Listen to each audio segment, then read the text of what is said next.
stream yet. But I did start the stream now, but we could do some banter a little bit. But no, All right. fucking, I've just been annoyed with this sickness, bro. I'm probably gonna have to shampoo my carpet because I've been spitting all over the place, bro. This is gross. Oh shit. That's how bad it is. Like, I usually would get up and go to the bathroom and like hawk all this shit out, but it took me like a damn near like 30 minutes to get, like whatever is in my throat out. Pause.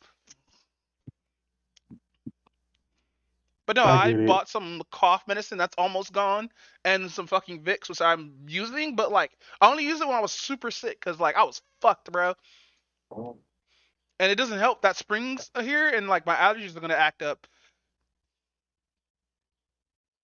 Yeah, that sounds about right. And then my chest is mad at me for like. But welcome to the Hotsticks Podcast 137. I'm here with the one and only Alicorn Lion. Howdy. And me, Doombot. So, fucking, I want to know more about the fucking the Mario Bros. Film. Oh, okay. We're gonna start out with that. Hell Okay, yeah, that's because I good. want That's to good. watch it. I did a. Alright, When I heard the Super Mario scene, I was like, oh, this is gonna be a good. okay, so I'm gonna be real with you. I will admit, like, coming into the movie, I kind of had like my doubts because it's Illumination. Like, Illumination isn't completely bad, hmm but they're the type of studio to not really take risk when doing things. They kind of like play it safe all the time. So I was kind of skeptical about it though. But like after watching the film was very fucking good. Oh, cool, cool, cool. Um, so you already know about the thing we were talking like a little bit like off screen about where critics were saying that like the film was fucking garbage, but for some odd ass reason I don't understand what film that they were fucking looking at. Yeah, I But find it weird that like you know what I think it is. Was there like a lot of explanation in the movie? Like, what type of movie was Super Mario Bros? Was it a fun movie? Was it like informative movie? Did they keep it retro? What's up? it was a fun movie. Basically it was like a fun kids movie. Like they basically have fun with everything. There wasn't like super there wasn't like a lot of super like character development going on and whatnot. They didn't try to like do any messages. They're all like you see everything that Mario does, you get everything that Mario does. Cool, cool, cool. Is this like an origin story though? Not no, it's not an origin story. It's well, I guess you can kind of sort of consider it an origin story, but like not the type of origin story where you see everything develop. It's kind of more like have you seen like the trashy one that came out like a long time ago? Yeah, the one I grew up with. Yes. It kind of feels like they took some of the concepts of that movie and like made it better. Really? Because you still have them growing up in Brooklyn. You still have them going to like the world through like a pipeline and whatnot, kind of like how like the film does it and stuff like that. Mm-hmm. And you have like all this other stuff where like they're trying to get into a business, they're trying to start their business, and um then like before they get to like the world that we all know them like for and whatnot, they basically have like their like quick ups and downs and whatnot. Because like you remember like that commercial that they showed with where like they're doing like the plumbing service and all that stuff like that. Mm-hmm. So like the first maybe like 20 minutes of the movie is just basically them trying to like start up their own business. But like the interesting thing about it is there's kind of like a lot of Easter eggs in this thing. So Oh, like for a really? prime So we're example, gonna get to all those yeah. eggs, right? Hey, Easter eggs during Easter. Let's go. But continue, King. Yeah, so like for a prime example, they go into like this bar. They go into like no, not a bar, but like they go into like this like Oh, pizzeria wait. place. Spoiler And alert, everyone. Spoiler alert. yeah, okay, so I'm not going to spoil too much of the movie. I'm going to like only spoil like maybe like the first like 10 minutes of the movie. That's about it. But it's only because of like the context of what I'm about to say. Okay. So they go into like this pizza thing, and they go into this pizza thing because like the commercial plays after like the whole Bowser incident when he gets like the star and whatnot that they showed in like the commercials. Mm-hmm. And they play like the whole commercial, then they're looking at it through like a pizzeria. And you know how some of like Italian restaurants are where like you have like celebrities like on the wall. You have like pictures of like celebrities like up on the wall and stuff like Yes, that. mostly of them It's are usually Italian, none of them black. most of them are usually Italian. So it turns out that like the pizzeria is a punch out pizzeria. Oh So they wow!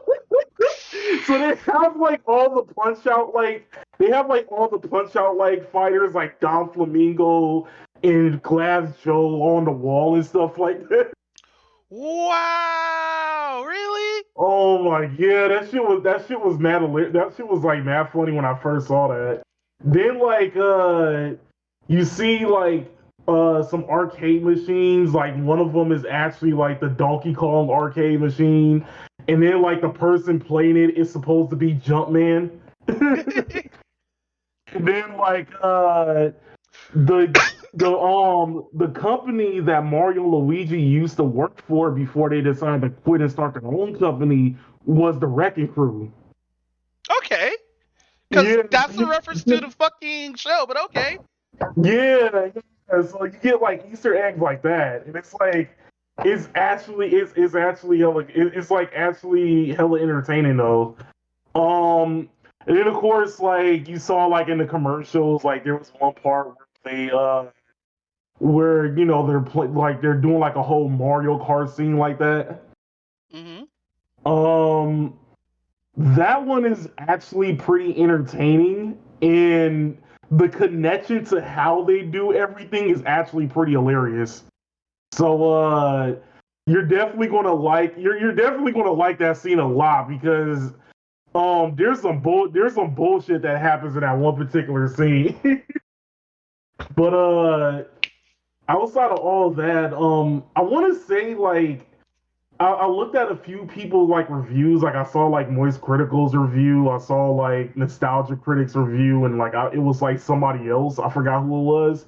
And like the minor complaints that they said about the movie, I kind of agree with because I will admit like the worst parts about the movie is kind of sort of like the very small details. Like for a prime example, Luigi not getting enough screen time because Oh, are you serious? yeah, he doesn't get as much screen time as he should. But then again, I did hear like a small rumor that they were supposed to do like a whole movie based on Luigi. Mm-hmm. So maybe they're saving it for that. Another one is like okay, a lot of the score has like a lot of like the recognizable tunes you'll notice from like Mario games. But randomly they play 80s music in there. Okay, cool, cool, cool. Yeah, like there's like one thing where Mario and Luigi are trying to get to like a house like on foot, and like they play like No Sleep Till Brooklyn.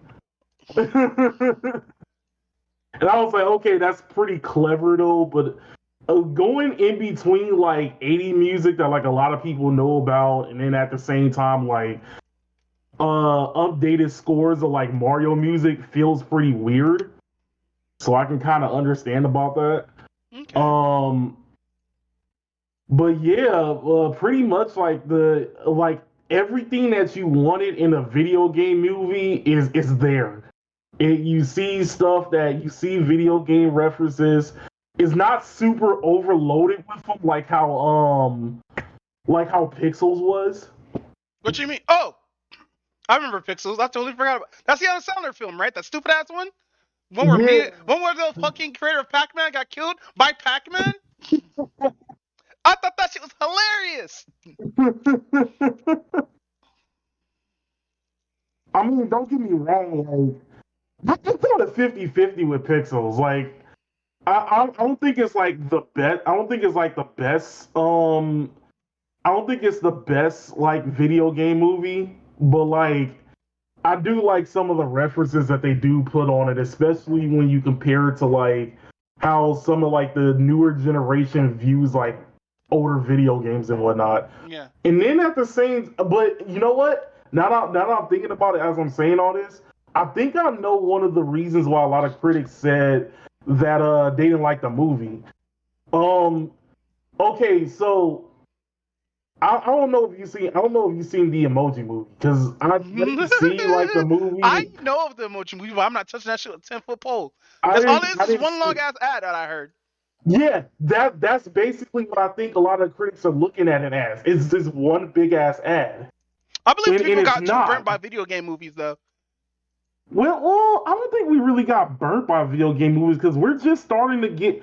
I think we're at an age where we went through the trial and error of video game movies, and now we're all like, oh, so basically Hollywood is just not realizing that you want the video game movies to play like to be like the actual video game. That's why you had like the Sonic, both of the Sonic movies that were actually Well, pretty good. Well, back then they tried to do that with a lot of video game movies. With this one, that people just wanted to be accurate to the characters. Cause like remember when we got the first trailer of Sonic, right? How fucked up Sonic looked like? How he Oh had teeth, my nigga? Teeth? It's like what kind of furry monstrosity is this? And then we bullied that fucking company, and then all those animators got ghosts because they got bullied. Yeah, exactly. So But I wanna see the ugly hedgehog cut though. Dead ass. I will admit, I kind of do want to see like if they would ever release that because that would be like the most hilarious thing. It would, but it has to be like a super private screening or like one of those screenings where that shit gets canned and it's just sitting there in like a vault somewhere. Nobody's gonna see it unless it get put on the archive, which is something that we gotta put aside topic it on. But continue, King. All right, so what? Oh, you know what? Because you had, like I said, you had both of the Sonic movies that did pretty good. You had the Last of Us show that was very well done. That was very well done from what I heard. Because I still, I still but like a lot of people, I remember you even saw it and you liked it. Yeah, it was good. Even though I only seen like the gameplay, I never played the game myself. I want to play the game because of the movie now, Oh, even though I know what's gonna happen or whatnot. One of the best gaming scenes I enjoyed from the video game of Last of Us is when they seen that giraffe and that beautiful set piece, and they did the same thing again in this film and kept it even to like down to where the characters were standing at. That's how good it was.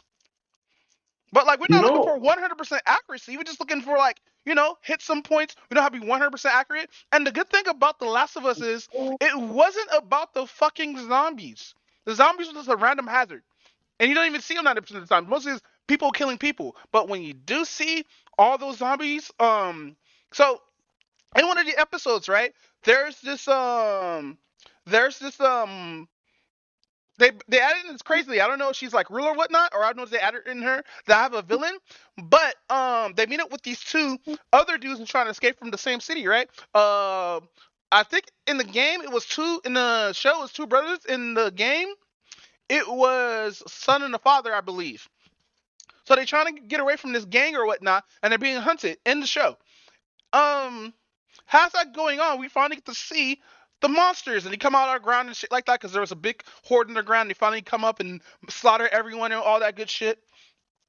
Later on, they kind of changed this scene up because one of the kids actually ended up getting bit and turned into a zombie, and they added a little bit more to this since Ellie's immune or whatnot, right? Fucking also the kid's death. oh, Yeah, so like imagine being blind and deaf, because when you get the cordyceps virus, it fucks with your eyes. So you have to go by ears and shit like that. I think that's how it oh, goes. I could be wrong because they are clickers. But yeah, fucking really good show. But let's talk about more about the movie, bro. Like all right. I saw that little scene where Princess Peach was doing level 1-1, I guess. Oh, yeah, yeah. So that's like one of the more interesting things. So, after Mario like meets Peach and whatnot, and she's already about to go try to fight Bowser because like Bowser trying to like come over there. Um, basically, she wants to teach Mario everything. She wants to teach Mario everything because like he doesn't know how to do like any of those moves yet. So they go through like a mini like training montage. Okay. And that's basically where that whole level thing comes up. So she does everything pretty perfectly, and she Oh, she does got her like Mary Sue everything. moment. Nah, I wouldn't even call it a Mary Sue moment. Well, because Like she's supposed to be it's the not. princess, right? She Yeah, doesn't. yeah. She Like doesn't get any powers until Smash. okay. So that's one of the things that kind of keeps her from being a Mary Sue. So they What? actually have like legitimate power ups in that universe. Mm-hmm. But the thing is, they go by like the game logic. So the moment you get hit once, you lose that power up. We get Shroom Logic.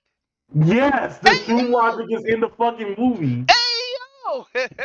So what Shroom Logic? What we mean by Shroom Logic is so the mushrooms in the Mushroom Kingdom give you certain power ups. Some can kill you, some cannot. Some can make you invincible and shit like that. But to put it in this film, that's hilarious. Yeah, exactly. I'm supposed to be making a quesadilla. Fuck it. I'm gonna make one right now. But don't continue, King. But yeah, so they have like they go through the whole power up system. That's basically what keeps she uses the power up first. And that's how she's getting through the level is like through the power up system and whatnot. Mm-hmm.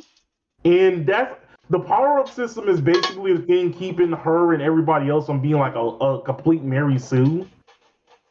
Is because of that limitation of the moment you get hit by anything, you lose the power up. Does this apply to everybody in Bowser? Oh yeah, it applies to everybody. Okay, so my question is, how is Chris Pratt? Um, Not that bad actually. Really? Did he have to speak Italian? I mean, you hear like him going like in an on and off like Italian accent though, but it's not as Ah. bad. Yeah, it's not as bad as you think though. So I was Like hearing a it lot. gets up. Go ahead. I'm about to say it gets up to a point where it's not like a super annoying accent. I think that's like the best way to put it. Yeah, I've been hearing a lot of people been saying, especially on like the internet or whatnot. Yeah, because I'm stuck on the internet until like fucking in the middle of this month. I heard that they should have did this with voice actors. It still would have been good as shit like that. But they could have just used actual voice actors instead of actors. But you need people or stars to get people attracted to the film. Cause without having Jack Black in there, bro, I think I wouldn't watch this. Oh, speaking of Jack Black, this motherfucker this motherfucker like everybody predicted fucking stole the movie in a way Really? because He carried like the movie? he didn't carry the movie 100% though, but like watching Bowser in every fucking scene is like the most amazing thing Oh because wow. it's like it go because like it's interesting. He goes in between being the most intimidating thing ever and being like the hardest simp.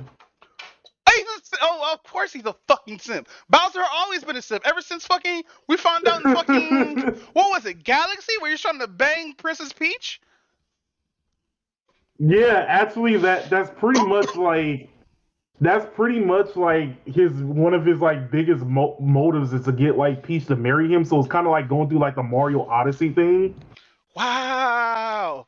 Does he at least have the white fit? Because that light fit was clean on Bowser. Yeah, he has it towards the end of the movie. Hey yo, hold on, I'm And peeing. then Mic off. and then right now, the one song that this dude made is right now trending as like the number one song on iTunes right now, Hey My which yo, is the song that he made about Peach. hey yo, really? Yeah. I'm gonna have to find that shit. Use it for like a when we go on break or some shit. Probably get copyright to hell though, but I'm gonna still do it. So like, was there like, how was it like, was there any other like hits? Like, was there Yoshi? Wait, what happened? Is there Yoshi's? Well, yes and no. What do you mean? Mic off. I'm gonna just keep it at that. Oh, Mic okay, on. okay. So, like, overall, how was, like, the movie overall? Like, I know it's good. I know it's definitely good, but how did you like it? What do you rate it like? I definitely rate it like a 4.5 out of 5. That's basically how I rate it. All right, cool. Since we're gonna keep on the subject of video games, I played fucking So finally, after 2 years of this shit, bro, we finally got Mobile Suit Gundam Battle Operation on PC, and I played the quote unquote beta or whatnot, and I enjoyed it a lot. Oh shit! Yeah, Wait, is that what MSGBO2 is? Yeah, it's the second game, not the first one. Oh, So it's Mobile Suit okay. Gundam Battle Operations 2. Okay, I was trying to figure out what that abbreviation was. I was like, what the hell is this? Oh, okay, so that makes a lot more sense now that you like talking about it. Yeah, apologies, because, like, I can't spell what to save my life, so I didn't like typing all that. So, fucking, I just dropped it in the abbreviation. No. Go ahead, King. So, in the fucking game or whatnot, bro, I was ready for the mechs to be fucking heavy and sloggy, but I wasn't ready for, like, fucking running out as a player or stepping out of your fucking mobile suit and running around. I wasn't ready for that shit. Yo. Because there's friendly fire in the game. Not with the mechs, no. With you, the player. If a mobile suit steps on you, nigga, that is it. There is no friendly fire.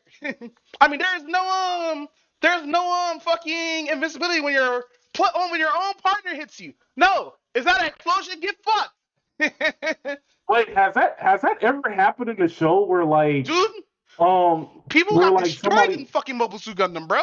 To, like, fucking getting hit in the back of the head with a fucking big ass shell round, to fucking being smashed by Mobile Suit Gundam. It all has happened, bro. We've seen gruesome deaths in Mobile Suit Gundam. Like, I think the worst one though, and it's a stupid one, it's when Camille got fucking mind crushed in Zeta, the last fucking episode. So basically, he's fighting the final boss, right? And right. No, there's two. There's the greatest headshot in Gundam, and then there's this stupid shit. So basically, remember, these niggas are in space. So basically, Camille fights the final guy, right? And he gets him by crashing his plane into his chest. Now remember, they're in space. This dude crashes through a metal wall, right? And to another wall that stops the ship, right? And somehow, this motherfucker has the strength to mind crush Camille and turn him into autistic. What the fuck? By the way, horrible ass death because this nigga's in the vacuum of space still, bro. Oh my god. And there's the one with the greatest headshot, did by Shara Aznable. What he did was he rode up on some people trying to leave the ship, right? One of the main bosses on his end. And and the chick's like, oh look, it's Shar. What is he have a fucking cannon? This nigga's like, behold, proton cannon, and he shot her, right? The laser went through the window and took her head clean off with spine. Oh my god. And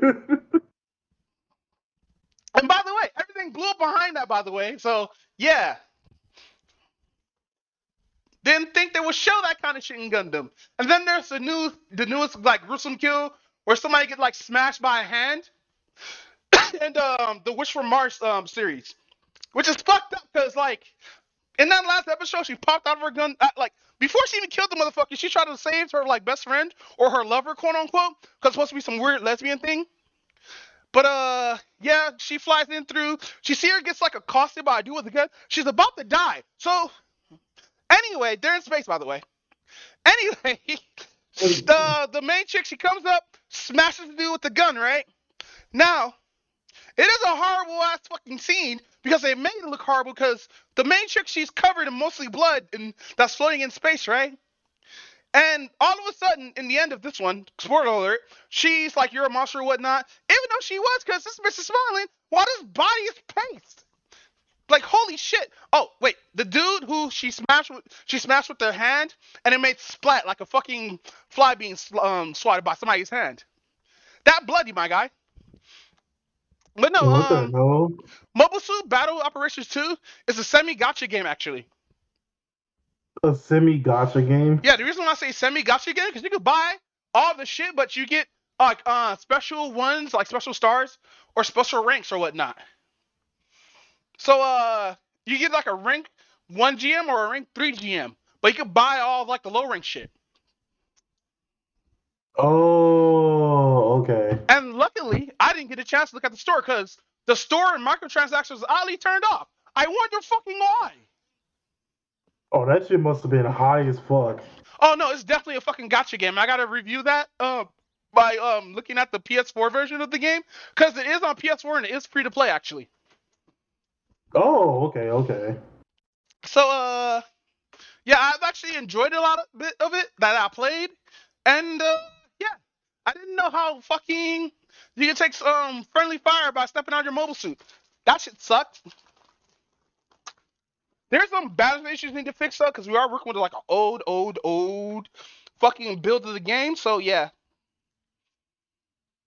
but I will be putting hours into this fucking game until like I fucking either go broke, which I'm not gonna put money in actually. Which I'm either gonna go broke or nah. Sounds promising. No, it's a good game. It's just I'm ready for the predatory shit to come out. Like where are my dark patterns in video games? Your who pattern? Dark patterns.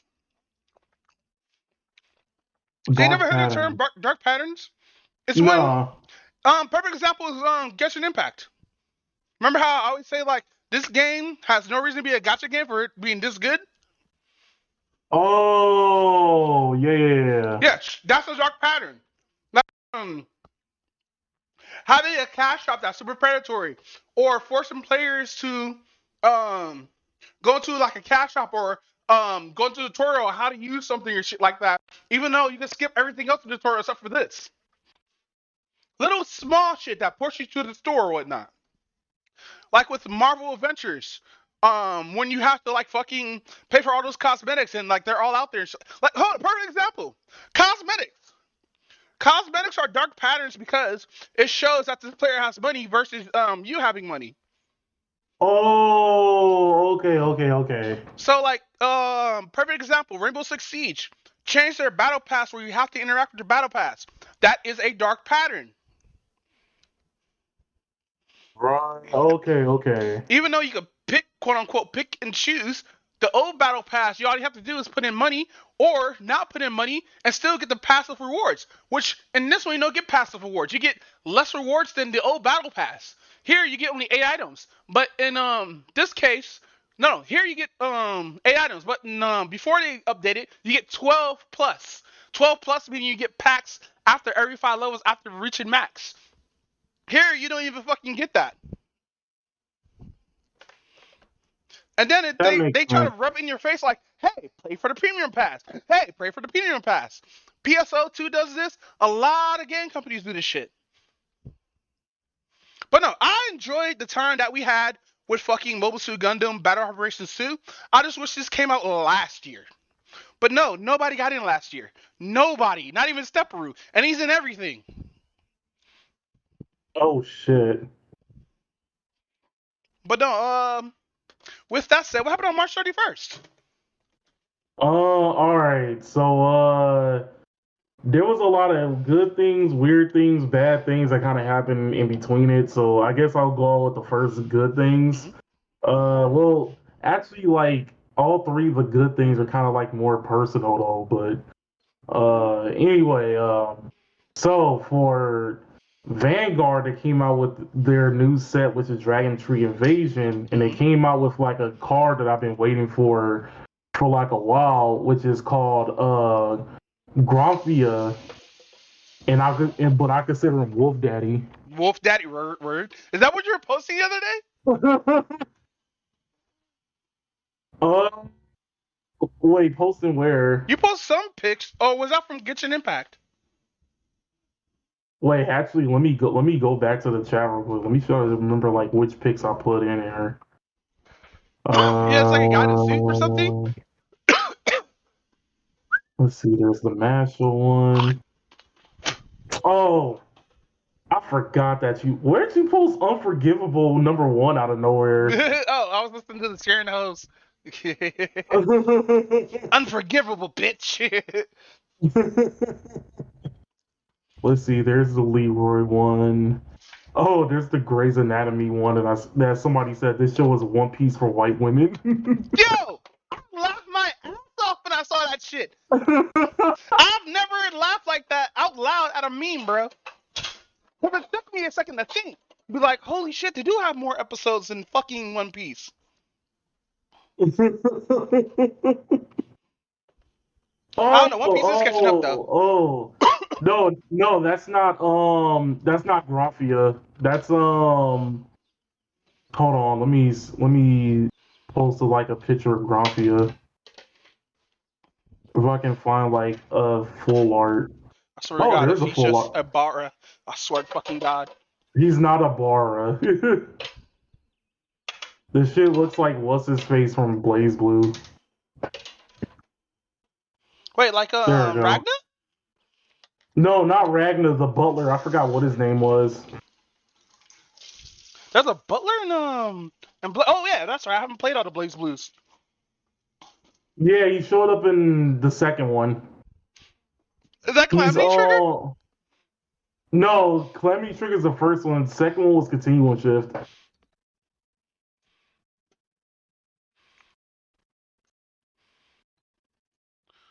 That looks like a dead ass Yu-Gi-Oh card.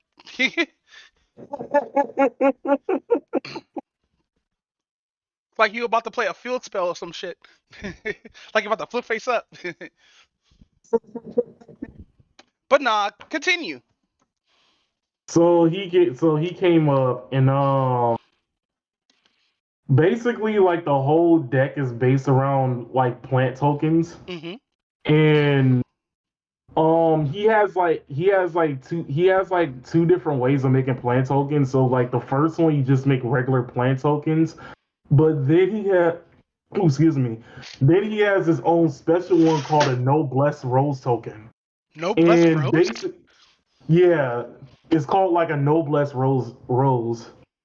So basically, you make this, which will be behind the Vanguard, and every time you make a plant token, the plant token will go under this Noblesse token as like a gauge and whatnot. It'll go it'll go under it like as a gauge, and when he attacks, this Noblesse token has an extra 5k for each card under this token. Yikes. And at the end of the Vanguard attack,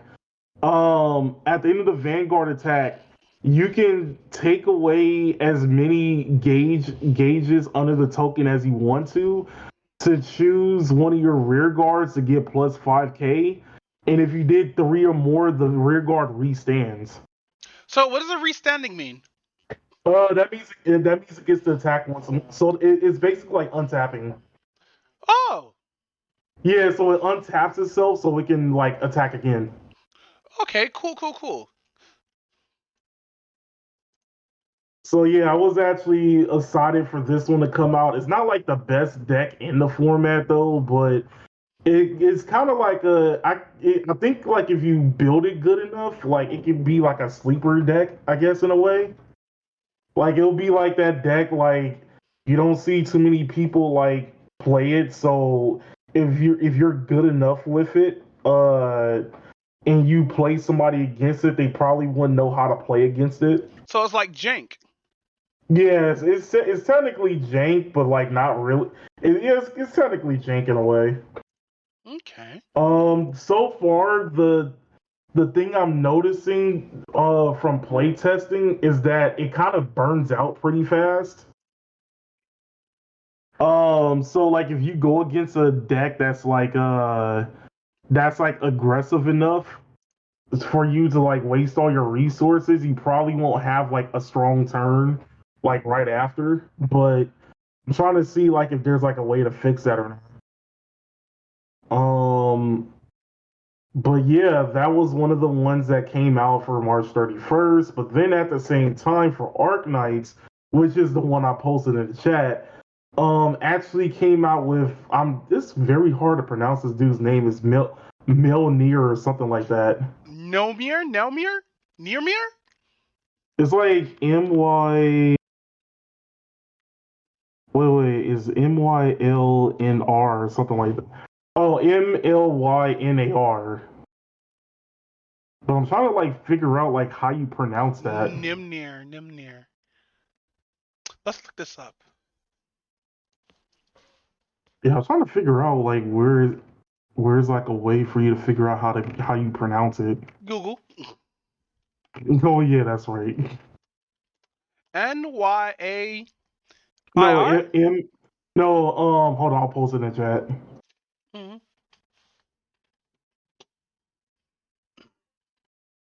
Oh, it's an M! Yeah. How the fuck do you even... Alright.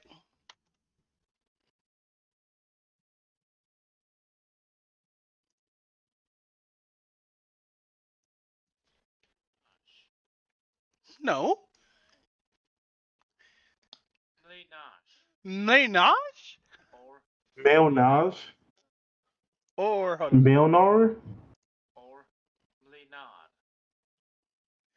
I don't know how to pronounce this myself. Uh-oh. Wait, is it saying Lenar? I don't know. Hold on, let me just share the video real quick.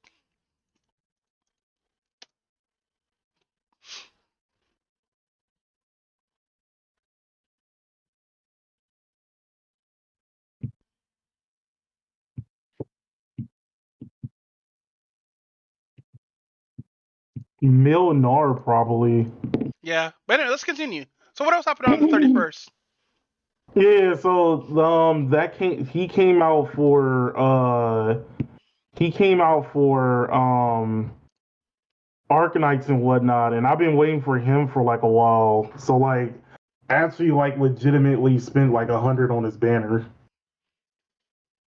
And then I actually did do like a small stream like in the morning, Yeah, like that around the time. 45-minute one?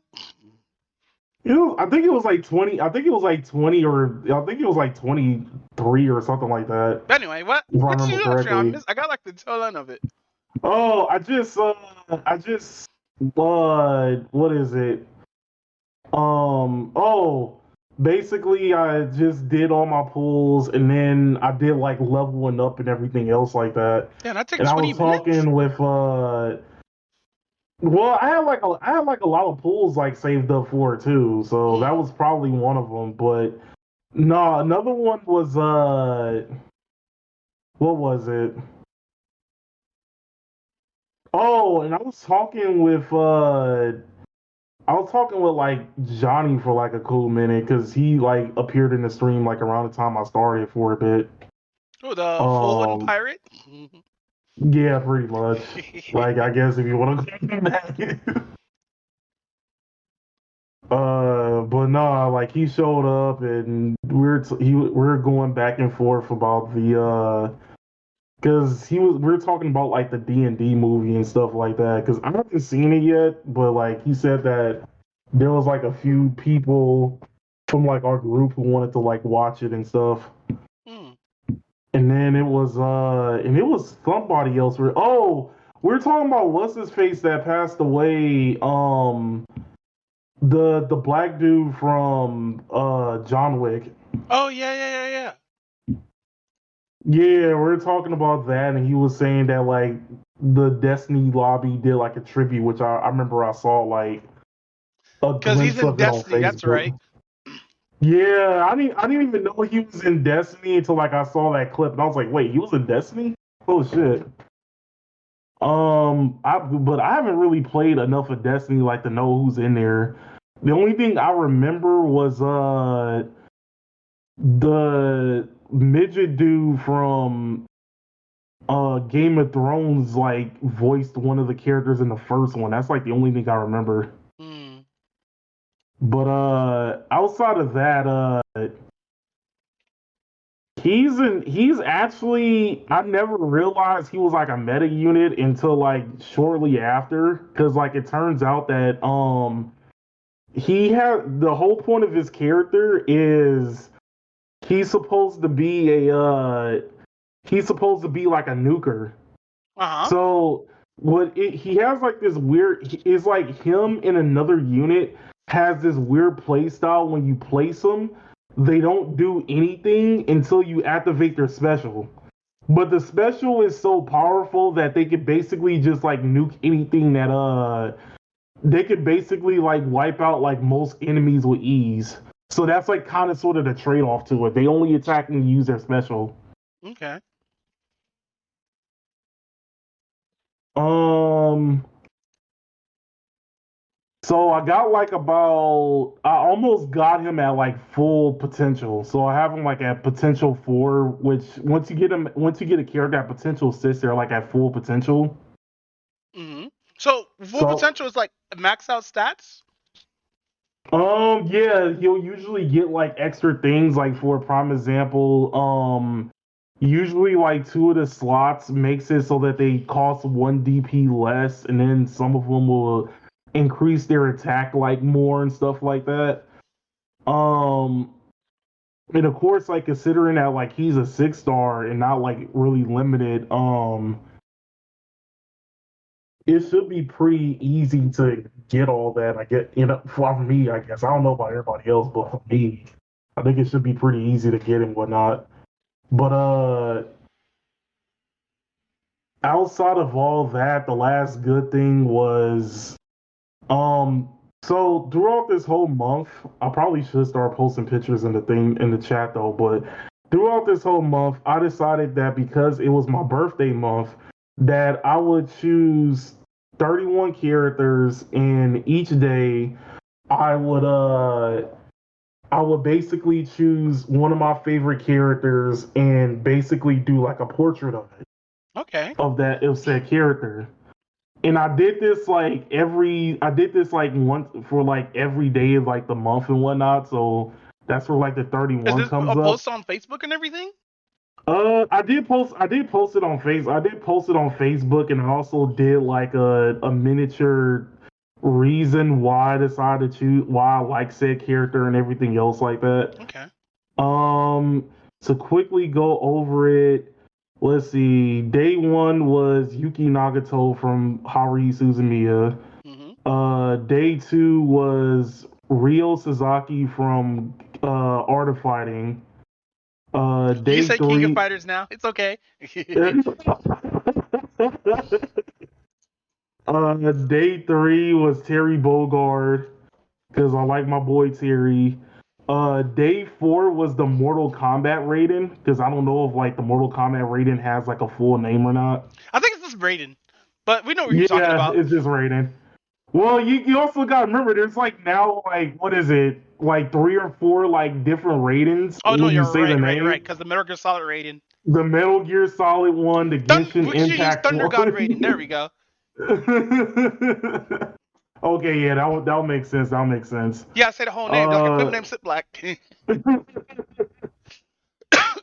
uh, March 5th was Luna.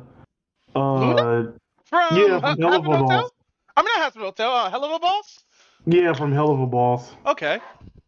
Um, March 6th, which is my birthday, was Renamon. Did I tell you about your birthday on that day? I think so. Okay. I don't. It's been so long, I don't remember.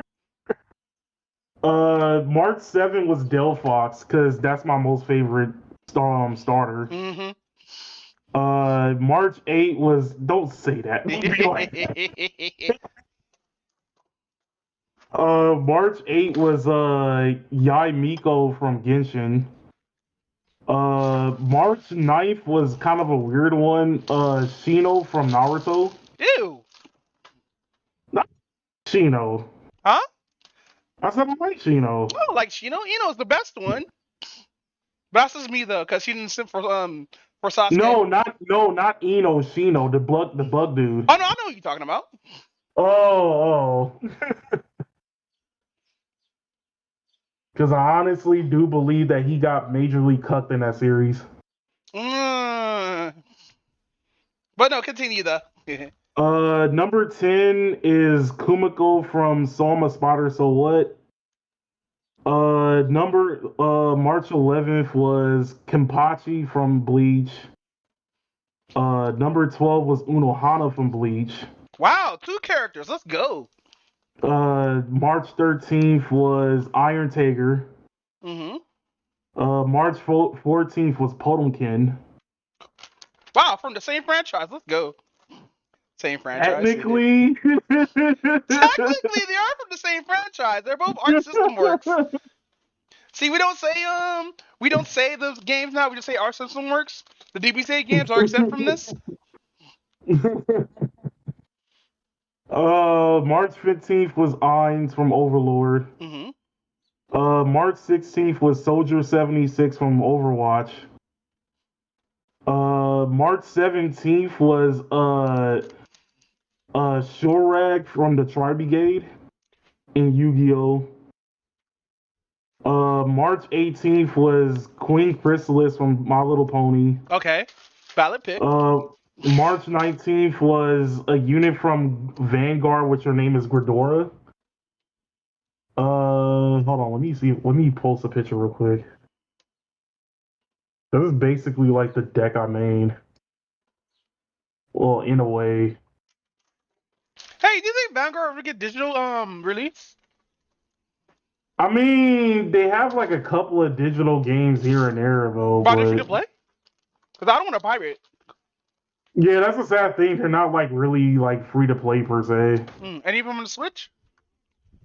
Yeah, they got a recent one, but it's only for like standard format only. Okay. I might as well do that then. There we go.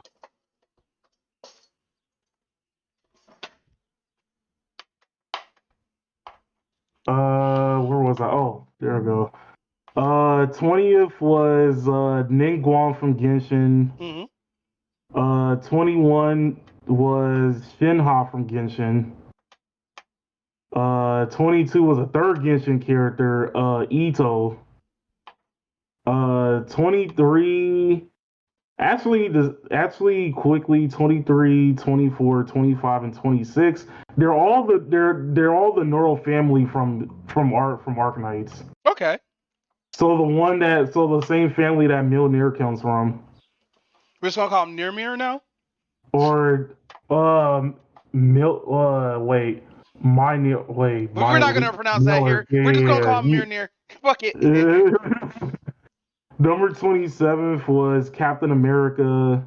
Why? Captain America. Wow, I would have picked Iron Man. Wow.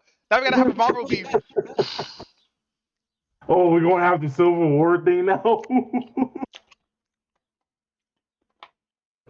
Number 28 is King from Tekken. Of course. Number 29 is Harry Knight Guan from Fate Grand Order. Mm-hmm. Number 30 is Quetzalcoatl from Fate Grand Order. And 31 was Motoko from Ghost in the Shell. Okay, so who's the last one? Who got the number 31 spot? Yeah, Motoko from Ghost in the Shell. You said she was 30. No, 30 was Quetzalcoatl. Okay. Sorry, I heard you wrong. Oh, okay. Yeah, that's a pretty solid list.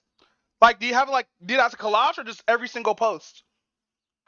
I need to figure out like a way to put like all of it in one picture though, but you can use GIMP, but I'm not sure if your GIMP skills are up to par. It's very easy and free too. Yeah, I remember like GIMP is supposed to be like the free like Photoshop, right? Yeah, the best Photoshop because it's free. It's been like a while since I haven't used GIMP since like high school. I know. GIMP helped me learn a lot of shit when I was homeless, since I already knew how to use Photoshop. It's almost the same program almost. Oh, I see. So outside of all that, there was some other shit that happened. For one, Pika had her graduation that day. If you remember, she was the VTuber who was getting bullied because she wanted to play Hogwarts Legacy by like the trans community. Well, to talk to people in the trans community, you can't just say the trans community. We gotta be politically correct in this podcast, even though we're not. Yeah, you're right. I guess like the easier way to say like a But Twitter part of it. case on point. By the way, I'm not an ally. I'm not an ally at all. I'm just critical of every single community, even my own. I don't give a fuck what community you is. Go ahead. That makes sense. That makes sense. So yeah, she got bullied by it. She took like a long break, and then after that, she came back and said that March 31st was going to be like her final goodbye Damn. and whatnot. So she had her final one and all that and stuff like that. So that happened. Then Crunchyroll decided to pull a bitch move and was like, "Oh, English version of Princess Connect is shutting down on the 30th of April." Wait. What?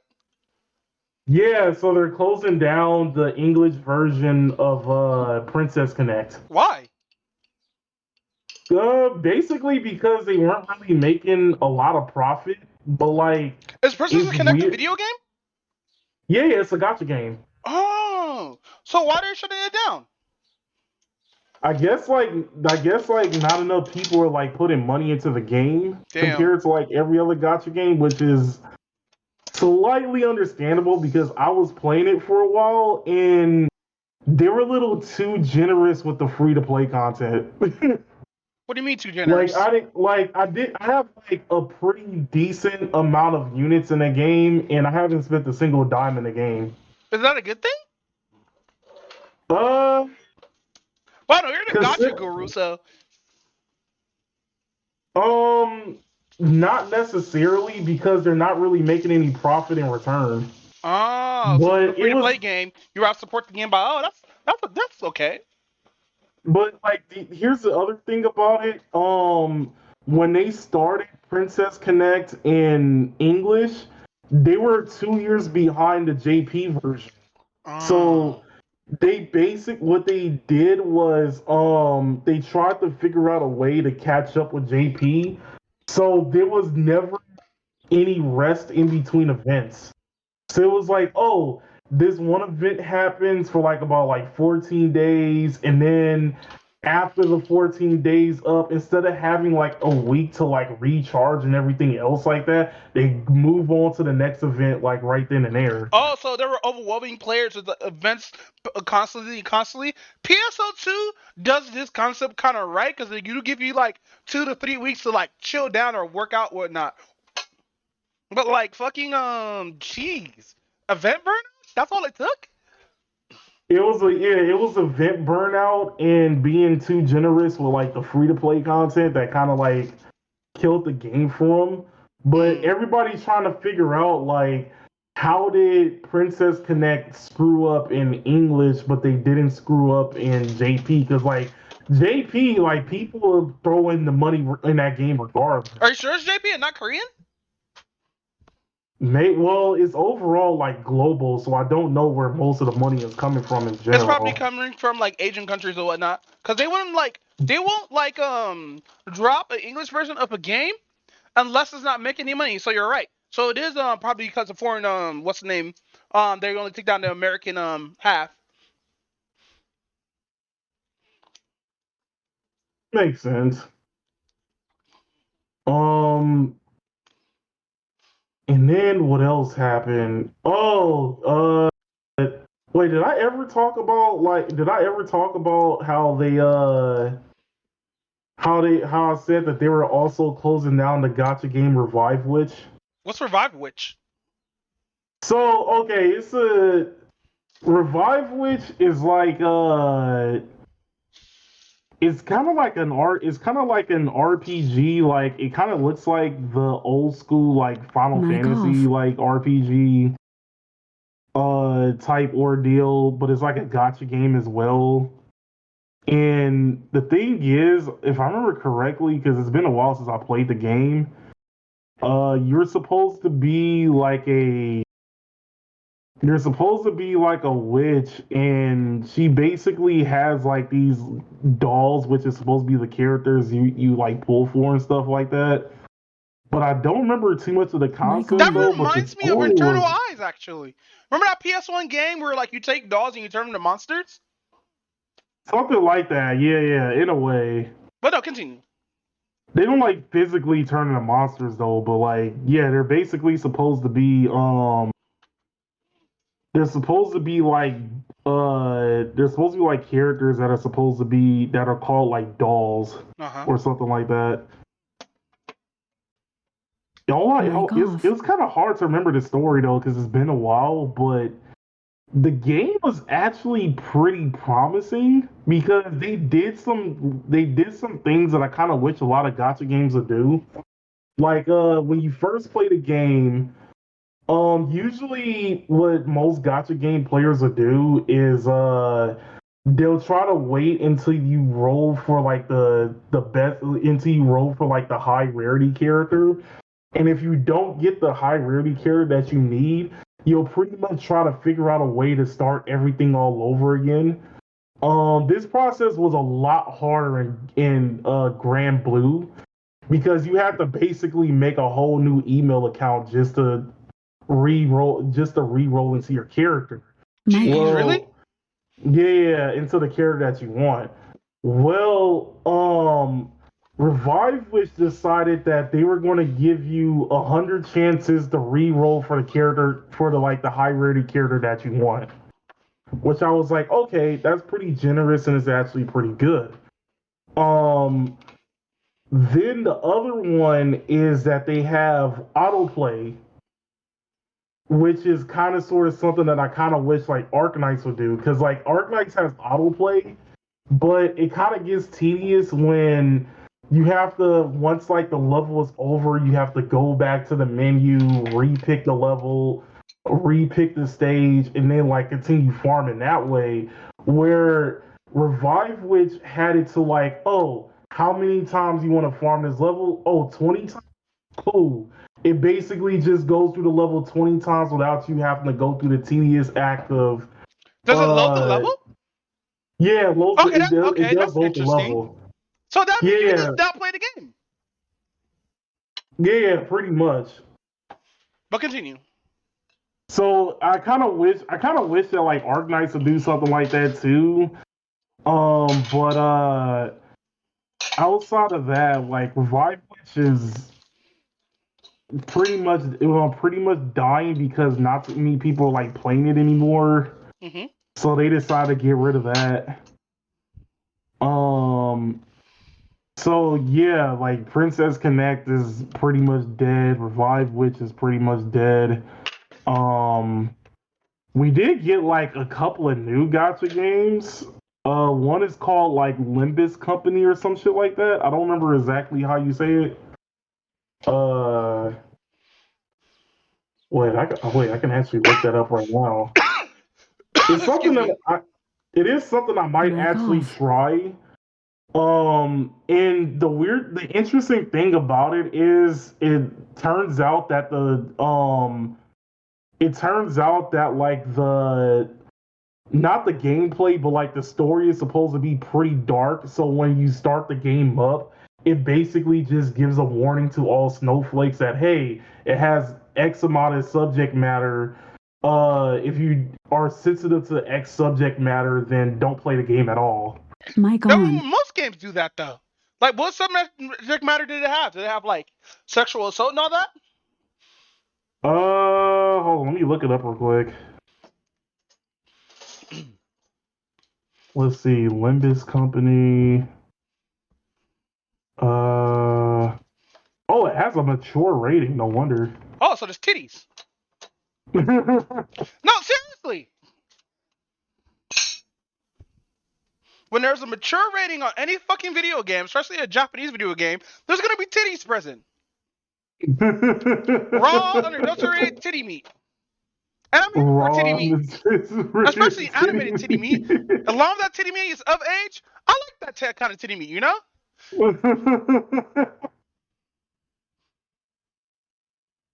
Let's see. Mature for violence, blood, use of drugs, strong language, inking purposes, random items. I do remember it had like more stuff like what was it, like animal abuse and all this other shit like Oh, that. they probably But took I that don't out. know. He'd probably got on their case talking about take this out now, even though it's only digital and the character's not real. Actually, you know what? I'm not gonna lie. I heard they did like an April Fool's event, and the April Fool's, like the story in the event is basically supposed to be like a parody of like every other gotcha game. Oh, did they do the open world Genshin Impact stuff? Did they have the femboy looking dude fucking be manly man while wearing the same outfit? And when I mean manly man, I'm talking about buff with a beard. Oh, let me see something like. Yeah, I want to see I need to. Panty with I a need beard. to. I need to like look. I need to like look up everything though. But that shit was like mad funny when I heard about that.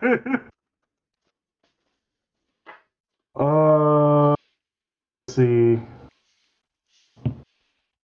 Damn, the cast of Limbus is so insane. I made a tier list of how crazy they are. Oh my god. Ah, shit. But Mic off. then there's like another gotcha game which is, well, I'll have to go back to the thing real quick. Hegan Ethereal or some shit like that. It's supposed to be like a combat RPG, but I've been like seeing like a shit ton of like ads for it on Facebook. So I was like, okay, I guess I'll try it. I How don't was know, it? man. No, I haven't tried it. Shit, the company that made it is Billy. No wonder. Well, Billy. That's basically Chinese. That's basically Chinese YouTube. Billy. Remember Nico? Oh my god, I remember Nico. You know what's funny? Like I like randomly on my YouTube feed, they showed this actually it was because I looked up a channel. Like I looked up an iceberg thing where it was basically a do not search in Japan type thing. Oh, I watched that. Um I know what you're talking about. yeah. So she made a thing talking about like the forbidding things of like Nico or some shit like that. Hmm. And one of them caught my eye because it's about like this dude who bought this cassette tape but didn't know, but there's like a certain song on that cassette tape that like nobody knows who made it. Mm-hmm. So he tried to post it like back in like 2000 on a forum asking like if anybody knew who made the song, but it turns out nobody knew who made the song. So like now we're like in his 23-year like search on who made that song. Yeah. Fucking. There's a lot of people. I know who you're talking about. We both probably subscribe to the same YouTuber, but I think she did a separate video on looking for that song itself. Right? Yeah. What the Because there fuck was that like was? Go ahead. I think her name is like Sakura or something, Yeah, but I know what you're talking about. yeah. So yeah, I was like watching that like a couple of days ago. I was like, oh, okay, this is pretty interesting. I actually listened to the song and the song sounds pretty fire. I will admit that. You know what you should do? Or I should do? I should find that But song and just post it on YouTube, see if I get hit by anything. actually, that's a good idea. I wonder if that song is copyrighted. That would be weird if it is. Ooh, that'd be busted if it is. Yeah, that would be hella busted if that song is copyrighted. But I'm gonna mute it for a bit. I'm doing something. All Mic right. off. Mic Hey, keep on. going, bro. Oh, okay. So I'm trying to think. There was like one more thing that happened during March 31st. I don't remember if it was like trying to think.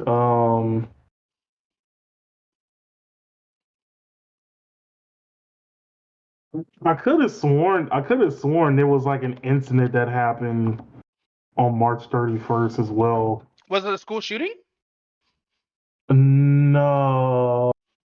Oh, I think it was like the tornado outbreak or some shit. Tornado?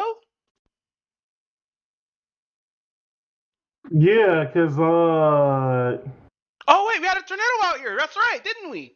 yeah, we had some type of tornado. It was weird. Yeah, man, the weather's getting fucked over here. It's snowing. Be like, yeah, bro. I think global warnings hit us, bro. True. But Wait, go ahead. wait, I also trying to remember if this was also the same day that like Trump got arrested. I don't Oh remember. no, Trump got arrested this week. Or no, not this week. Last week. Oh, oh, okay, it was last week. Okay, so yeah, I'm going over. Yeah, okay, okay, yeah. So that's about it. That's about it for everything. So about like people getting the fucking arrested. You want to talk about people still doing pranks and fucking around and finding out? You know what? You know what's funny about that whole thing? What's up? You know, it's a fucked up situation when you subscribe to because let me think. I subscribe to like who? Album Breach, Playback, and this dude called Sensitive Society. Oh, I got They all FD Sling. posted. I got Ruin Lion, Playback, and Album and Preach. Oh yeah, I subscribed to Ruin Lion too. When they all post that same fucking incident at once, you know that person fucked up. Bruh! All I did was type in the comments was fuck around and find out. I linked the fucking Zach Fox song. Because, come on, bro. In a day when niggas have guns, niggas are gonna have guns. Now, mind you, there was a white dude who shot another white dude, so it was white on white violence. But this white on white violence, look, we don't condone any kind of violence here. But if a motherfucker's fucking with you, you got the burner, you don't have to use the burner, just flash and shit. Not to shoot a nigga. But this dude did this prank, try to fuck around and find out, and I hope this video is gonna be posted, because if so, that's gonna be funny. But this dude chose actual fucking violence and got shot in the liver for it. And survived surprisingly. Yeah. And you know what's the funny part too? And I have to do my own digging for this, just in case it was real. The father is super Christian, right? So I know how you feel, Alicorn, hearing this shit. Be like, nah, no real Christian would be saying that. He was saying that was a fuck around and find out situation. But no, this dude got mad at the shooter. I mean, you have to think about it this way, because first off, we are coming out of like it's all like we are at a particular point where like mental health isn't like looked at deep enough, especially post what is it? Especially like post pandemic. Yeah. So everybody is super on edge and stuff like that. And of course, you're gonna have people who are gonna constantly do like overreactions to stuff, especially if like the person doesn't want to be like bothered at all. And it's stupid that we had that one incident a while back where it was like the teenager dude who did like the robbery prank and then actually got shot and killed and stuff Yeah. like that. I remember the mother did say that she didn't really blame him from doing that either. I blame clout culture, to be honest, Oh because yeah, the clout demon is wrong. Clout demon is wrong. like clout just covers your mind with, oh man, if I do this, I'm gonna be famous. And now we got to a point of ease of access, especially like with shit like YouTube and everything, getting ease of access and blowing up everybody, even though they usually just care about making money and not usually blowing up anybody small, because usually you have to be like discovered or found out. Because think about it, YouTube's not gonna promote your shit unless like you get those views up, and even then you might get seen in the recommendations. Because now in recommendations, we're getting videos that are coming out 9 years ago, 12 years ago that already have millions of views and shit. True. Like, you know how much. So, I don't know if this is weird or whatnot, but have you been getting like Static Shock recommendations recently? I got like a couple. Yeah, I've been getting it all on my feed, right? And all of it's low quality videos, right? From this one person. But she has millions of views. She hasn't posted anything for 7 years, my guy. But all it is just clips of fucking Static Shock and shit. Oh, I haven't seen like clips pop up on my thing, but I did see like some people reviewing like some of the Static Shock episodes. I've been getting like clips and stuff, like really low grade clips that are from 9, 12 years ago and shit. That hasn't been hit by the But YouTube copyright stuff. but I think like got some of those recommendations because like remember when Prim came out with that episode of My Friend Martin? Mm-hmm. And then like he recommended like a YouTube video. I mean, it recommended like a YouTuber who like reviewed that same movie. Mm-hmm. So like he did that, but then he also did like a review on like a couple of like Static Shop episodes. So I was like watching that. So I guess that's like part of the influence though, but that is still kind of weird regardless. Yeah, I just find it like, But anyway, yeah, back to fucking around and finding out. People, please stop doing pranks on other people's. Unless it's like something harmless or like a actual a not a fake prank, but actors and shit like that, right? That's fine or whatnot. But don't fuck with random people in supermarkets, on the street, in stores, in public places, on the train, because you're gonna get your ass beat and you can't escape. You might Exactly. get escape from few situations, but you're gonna get that. You're gonna catch hands. You're gonna get fucking dealt with, and people don't learn either. I think that's what it is. Sure. People don't see the consequences of their pranks or whatnot. Cause home dude got shot, been doing this shit for a while, and never got any hit back, and he's still gonna do shit.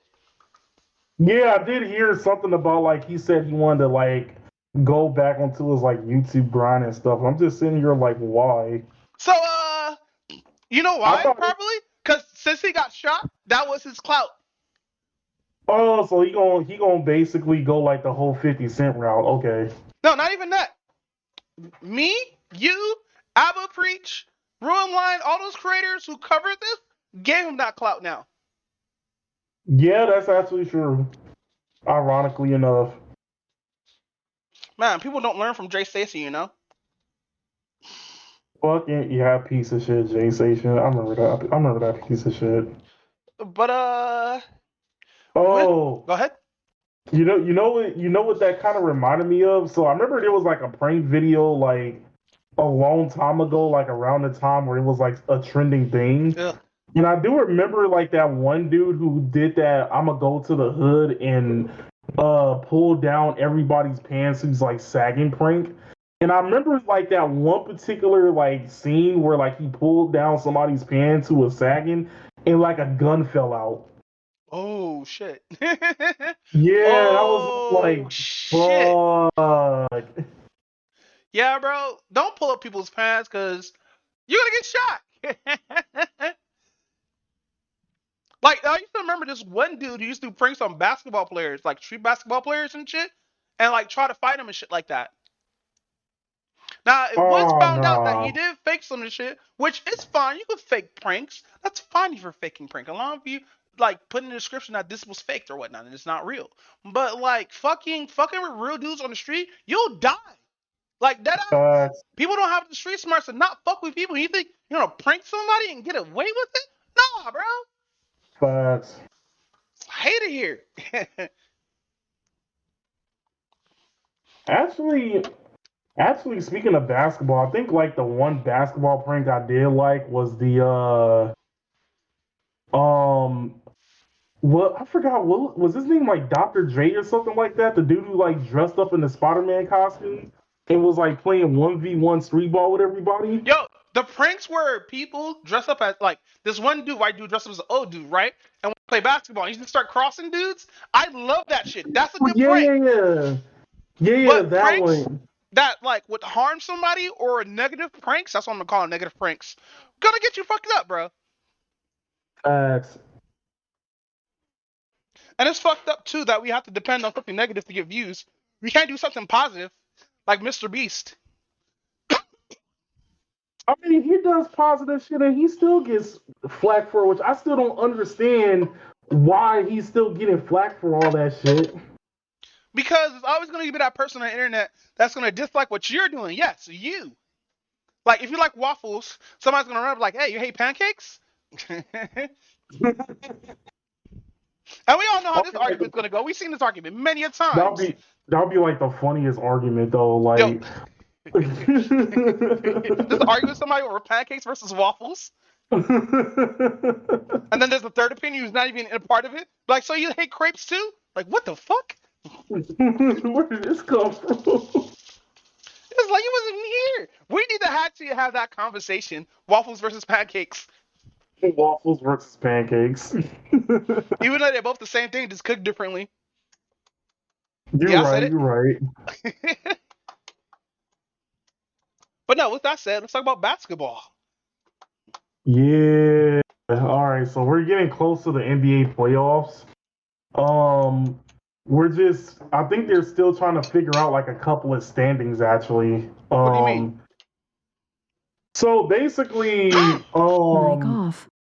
in order to, it's more like, you know how not everybody like clutched the playoffs, but there was players who clutched. I mean, there was teams who like clutched like the play-ins. And basically, the play-ins is like it's basically the equivalent of like the wild card game in a way. Mic It's on. supposed to be like Mic the off. people who could qualify for like a playoff spot, but they have to like go against each other in order for that to happen. But the weird thing is that this is only on one side of the conference. Really? Mic on. Yeah, it's only on one side of the conference. So, well, actually, wait, is it on? No. It's actually it is on both sides. Never mind. I'm messing up on that. All right, so basically, in order to the easiest way to figure out is basically looking at who's like in top 10 and stuff like that. Hmm. So usually it's the top 10 who usually makes it in there. Usually Mic the off. first 6 will instantly clinch, and the other 4 will just be like the quote unquote like wild card games and whatnot. And I think like the Eastern Conference is the one that has everything planned out. In the Western Conference is like the one that like I think like a certain team needs to lose in order to like the clinch to play in, I think, or something like that. But basically so My far God. for the Eastern Conference, we have the Bucks, who is basically like the number 1 team in that division. Okay. So they clinched that whole conference. So I think they're gonna get like bye weeks or something like that. Then it's the Celtics. Then it's the Celtics. Then the 76ers. Then the Cavaliers. Then the Knicks. Which I'm surprised the Knicks is on there. Well, yeah, they need it. Even though I don't watch basketball anymore. I haven't watched basketball since the late '90s. Oh damn. Yeah. Like I remember the LA Rise when the Lakers used to win shit. I was watching basketball then. But no, continue. The Lakers dynasty, yeah. Then the Nets. Then the Heats. Then the Hawks, the Raptors, and the Bulls. Surprisingly, it's interesting to finally see the Bulls after all these years actually make it to like a playoffs position, but they're like in the play-ins, so they're in the wild card right now. Oh.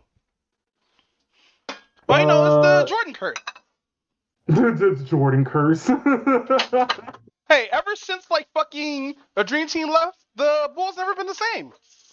Yeah, that's actually true. They got the rings to back it up for a while. They're basically they're basically like they're half of the Cowboys. Wow, why you gotta get on the Cowboys like that? No, actually, yeah, I think the Bulls are technically like the Cowboys of the. They're like the less annoying version of the Cowboys, though. Wow. Because I was about to say like the Lakers are the Cowboys, but no, they're the Patriots. Yeah, because ever since like that whole team got reconfigured, shit has not been doing well, Exactly. Dude, I hate this, bro. My lungs are filled with phlegm. I just coughed up a bunch of gray shit from my throat. Pause. Nah, Yeah, you just have to get it all out your system. That's like a good sign, actually. If it's gray and white, Surprisingly enough, I'm trying to remember like how the color thing go because I think like if I remember correctly, it's not supposed to be green. It's like I remember like what is it like yellow mucus, green mucus. I think like when it changes colors is when you can tell like you're getting better or something like that. yeah, because I used to get like a really really dark mucus, like from bronchitis and stuff like that. But it is getting white, but like it's been like this for a long ass time. It's been like thick too. This bird keeps coming by my fucking window. What do you want, little man? Caw caw. No, it's a crow too. I think it's a male because how it looks. I mean, if it's a crow, they have very good memory. Yeah, it's been landing here for like a cool minute. But no, besides the point. Let's talk about more about basketball, bro. All right, so the Western Conference, you have the Nuggets that clinched the conference. The Grizzlies that is in number two. The weirdest thing to look at, the Sacramento Kings is at number three. The Kings is actually good. Because I've never remembered the Kings ever being a good team. Mm. Then it's the Suns. Then it's the Clippers. Then it's the Warriors. Then it's the Lakers. Then it's the Timberwolves. Then it's the Pelicans. The And Pelicans? then, What the fuck's the Pelicans? yeah, if I remember correctly, I think they were if I remember correctly, the Pelicans were wait, who was New Orleans before the Pelicans? Hmm. Trying to remember. Hold on.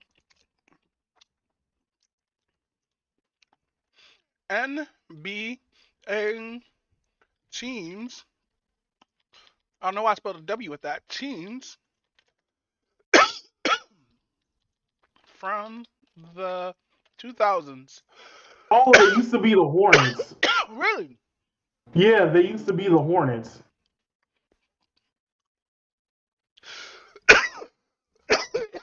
Oh, excuse me. Hold on. Mic No, off. no, it's okay, it's okay. Mic God on. damn. Go ahead. Yeah, so and then the last one, which is my team, is the Thunders, which is at number 10. So, Charlotte used to be the Hornets. Yeah, so it used to be the Charlotte Hornets, and then they moved, and now they're the New Orleans Pelicans. Damn, there's a lot of Canadian names here. Only Mic Canadian off. one I remember was the Raptors, which they had a curse at one point. Mic on. The Vancouver Grizzlies. Isn't Vancouver near Canada? Right, I think. Wait, is it? Well, I bet this now. No, Grizzlies are in Memphis. That's Tennessee. Okay. Oh my god. As, as many L's as Tennessee's been taking, it kind of makes sense that they're in top three. Oh shit. Fucking pause. But my throat has just been coughing nonstop. And I hate this. No, I understand. I think it's all in my windpipe too. Which is a shitty part. But go ahead. So like the worst teams in each conference, the Detroit Pistons is the worst one in the Eastern Conference, and the Spurs is the worst team in the Western Conference. So let me see like how they did everything, because I know like certain teams have to go against certain teams. Let's see for Eastern, the Atlanta Hawks has to go against the Heat. Whoever wins plays the Celtics in the first round, and then the Chicago Bulls and the Raptors have to go against each other. And the winner of that one visits whoever loses between um Whoever loses between the Hawks and the Heats. And then for the Western Conference, the Lakers and Minnesota and the Timberwolves go against each other. And whoever wins that has to go against the Grizzlies. And then the Pelicans and the Thunders will against each other. And whoever wins that has to play whoever loses the Lakers and the Timberwolves game. Hmm. So this is gonna be interesting as playoffs, right? Isn't it? Yeah. And then the first round is let's see. I think all of this actually starts today or tomorrow, actually, now that I think about it. Games. Oh, one of the games is going on right now, and another game is going on in a couple of hours. So right now the Hawks and the Heat are going at it, and the Hawks is winning at halftime by like 5. No, not by 5, by 15. And in a couple of hours, it's about to be the Timberwolves versus the Lakers. Then tomorrow will be the Bulls and the Raptors, and then the Thunders and the Pelicans. And then you have the 2 weekend games, which is, let's see, on Saturday you have 3 Saturday games. Oh my God. Nets versus 76ers, Knicks versus Cavaliers, and the Warriors versus the Kings. And then on Sunday, you have the Clippers versus the Suns. So that's basically all the games for right now. Okay. It's like, who you think is gonna get to like the end of the tournament arc? That's a good question. Let's see. For Eastern, I have to look a little bit more into it, but like, I want to say like right now, I can see it happening between either the Heats or the Bucks, like one of the two. Maybe the Celtics, I'm not too sure, but we'll see how that happens. As far as Westerns, you already know like Warriors is more likely going to have the opportunity to play like number 1. Personally, I actually want to see the Clippers make, even though my team like the Thunders is there, if like the Thunders are so happen to lose, I would actually like to see the Clippers make it to the finals. And the reason being is because I want to see how Lakers fans react. Really? Yeah, I want to see how because like I've always kind of wondered this, like because you know like LA always has like 2 teams in like almost every sport, but they always have like the one team that everybody is going for, and then they have like The secondary, the the secondary, the which is Luigi. usually Yo, yeah, you have like the Luigi of the I Luigi can't believe teams. Luigi got little screen time. Fuck, bro. Yeah, it's so weird though, but like when he does get the screen time is actually pretty good. Okay, so about like I used to be a Clippers fan. I used to do basketball. I used to have the jerseys, the pants, and all that. I have the one of the sweatshirts actually in my closet right now that I can just throw on. But I don't have the jersey or the shit yet, so I can't be a real Clippers fan if I don't have all that yet. But no, I hope the Clippers get up there, bro. I'd be wild. It'll be wild to see because I want to see like how badly the Lakers fans will switch up. Ooh, that'd be hilarious. Only go for the women team with LA. If Lakers doing bad, go for the Clippers. If Clippers doing bad, go for the Lakers. Doesn't New York have 2 basketball teams as well? Or is that Texas? Cool. Huh? Wait, who has 2 basketball teams? Is it New York or Texas that has 2 basketball teams?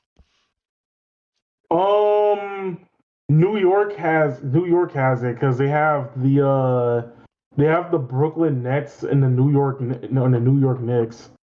Knicks and Nets. What the fuck is a Nick?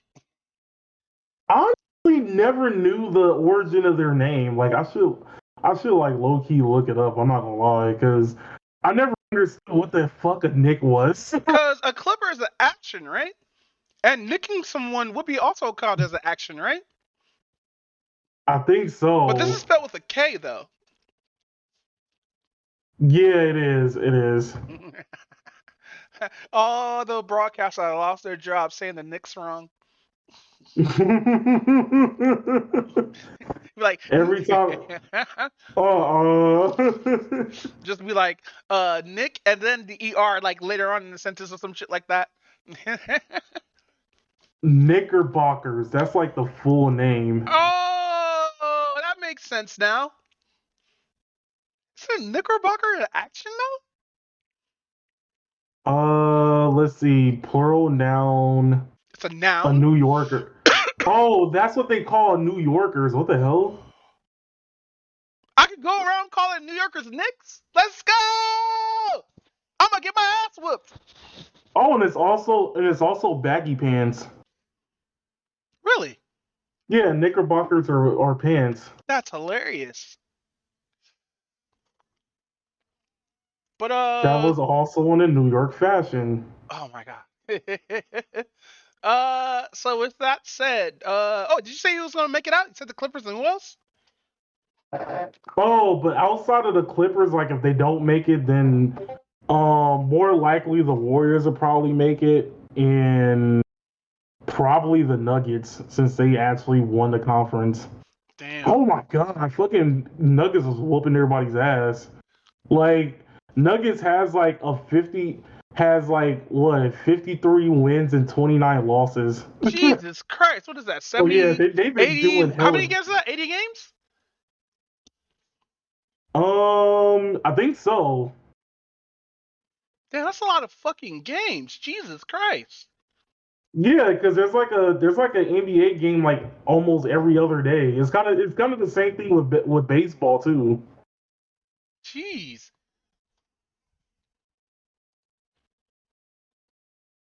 I think like each team should get like a day off. I mean, not day off, but like a week off or some shit, you know? Like a whole week. I Call it think a that's bye how it week instead of works. a bye day or whatnot. But no, with that said, want to talk about another rabbit hole I went down into? Yeah. Which rabbit hole did you go down into? Oh man, so this week in the AI rabbit hole, this is probably gonna be the last one or second to last one, because I'm still looking for some new shit. It's called Balenciago by AI. Balenciago by AI. Balenciaga. Sorry, I said it wrong. Oh, Balenciaga. Wait, what is a Balenciaga? It's a fashion company or fashion Is it that one that's been doing those pictures with the kids? no, I think that's which one is that one? I could have sworn that was like the one that everybody was mad at that company because like how they were taking pictures of like kids and shit. Shit, we did talk about that, didn't we? Because Wait, Kanye was a maybe I'm part of thinking of it. the wrong. Maybe I'm thinking of the wrong one. Oh, Kanye is part of Balenciaga, but Yeah, fucking maybe I'm thinking of the wrong one. I'm trying to remember what the name of that one that I was thinking of. So most of the videos that I've been watching is just Harry Potter and like clones of Balenciaga. So they instead of doing Balenciaga, do Louis Vuitton or Versace or Gucci. Oh, And the Balenciaga ones are good because like they look really, really well done. Like it's supposed to be AI pictures. Everything's AI, even to the characters. Like no actors or anything like that, right? And they have them move in uncanny ways, so it looks like a fashion shoot. And what the so hell? here, let me send you a example of this. Balenciaga. Cause some of them get wild as fuck, bruh. Like that, the adventures, like getting upset because they're wearing Louis Vuitton and shit, and then the Civil War's supposed to happen and all that stupid shit. YouTube Bruh. zero jail time. We already did that. Wait, no, that's not it. Harry Potter obviously. Is this it? Like they got Kingdom Hearts and shit. And this evolved from putting stuff from like in the 80s and shit like that. You are Balenciaga, Harry. You're a Balenciaga, Harry. So this is the OG one that I've seen. The original one.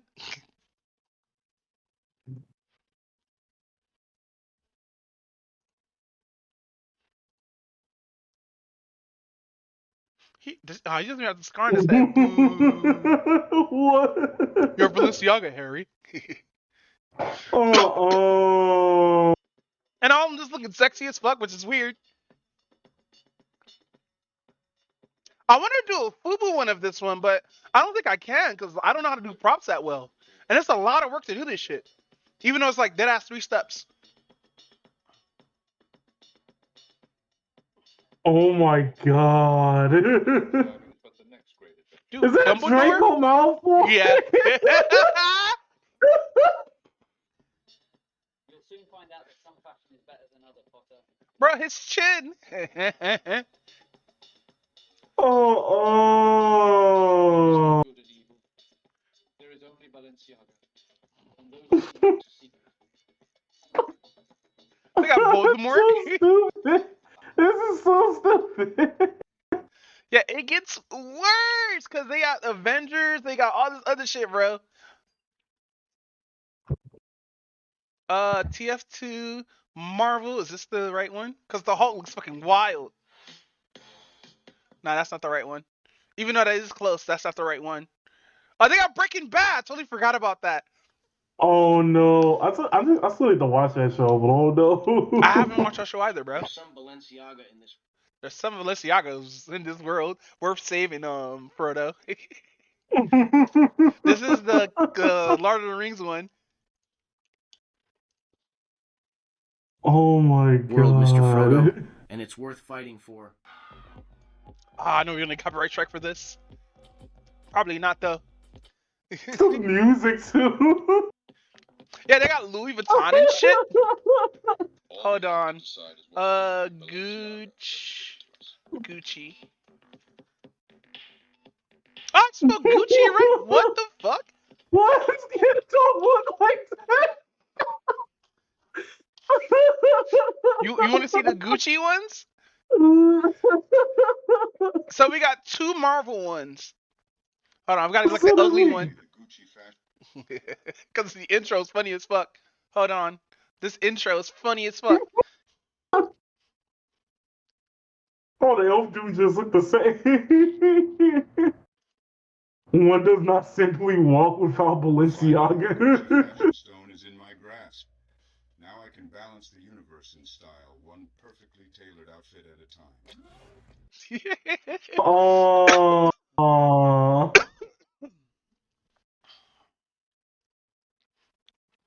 Yeah, so that's all the AI noise. There's still more, but Barbie? No way. No way they did Barbie. So do you see Barbie's new movie trailer? I heard that she came. I heard that they were making like a Barbie movie like last year. I didn't know like when it was supposed to come out this year. Yeah, apparently they're doing it. They're actually doing a Barbie movie based off Barbie World. That one song that those guys didn't have the rights to. Yes, I recently found that out too.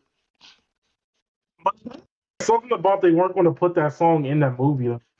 That's so stupid. Put the song in the That movie. would be stupid if they don't put that song in the movie. Cause it's not like Barbie is like a copyrighted name. Anybody can name their kid Barbie. True. But no, I prefer Malibu State. wait, what was that? The Barbie version of Simpsons, like Malibu Stacy or some shit like that? Yes. Malibu Stacy. Stacy. She's all like, but they all look the same. She's the same thing, but the only difference is she has a hat. And then Smithers out of nowhere going for it. Oh my god, that shit was mad funny.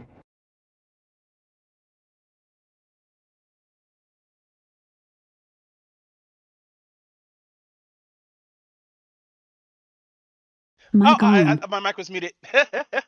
Bro, I was kind of wondering why you were quiet for so long. I was like, wait, what the hell? uh, what was the last thing I said? No, we were just talking about the Malibu Stacy thing. Oh, so I did say Malibu Stacy. So, I don't know how my mic became muted after that. Fucking, what was I gonna say? What was I gonna say? Is it the Spitters found out like is he bisexual yet? Is that canon? Because he did have I, like a whole collection of Malibu Stacy, right? And he is kind of like teetering on the bisexual. I want to know if that actually got confirmed first, recently or not. I'm not too sure. Like, honestly, I just thought he just had like a man crush on Mr. Burns. Yikes. I was like, oh, I think the dude is straight. I think the dude is straight. He just has a man crush on his boss. All right. With that said, fam, you want to talk about fucking anime? Yeah. Let's take a quick. I'm gonna take a quick bathroom break though. All right. Yeah, I need to fucking drink this cough syrup. Be right back, guys. How do you do? Be right back.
Deadass, I should play something lewd.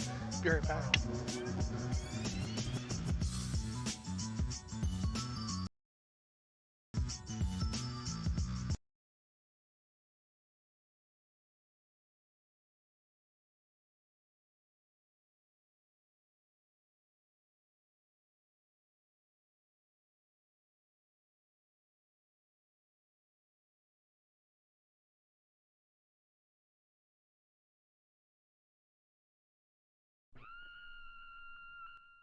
Alright, boss, the robot's ready to go. This is so stupid. Here you go. What's the problem, boss? Bro, I'm literally 0 and 859 against this man. Everything I tried against him never worked. So this is stupid. This is so stupid. You're not even giving it a chance. Let me ask you, have you or any villain in the city ever used this tactic? No. Because it's so simple. He's going to see through. You telling me I use a fake hostage in that car, and when he gets near it, it triggers an explosion to kill him? We are using a hero's good nature against him. It's brilliant. That's stupid. That's, oh my God. Sir, you asked me to help you out with a plan. All I'm asking you to do is give it a chance. You literally have nothing to lose, all right? He's already here. Please just give it a chance. It's not going to work. No need to fear, citizen. Super dude is here. Come on. Let's see what we got. Come on. Wait a minute. Hold on, bitch. Are you real?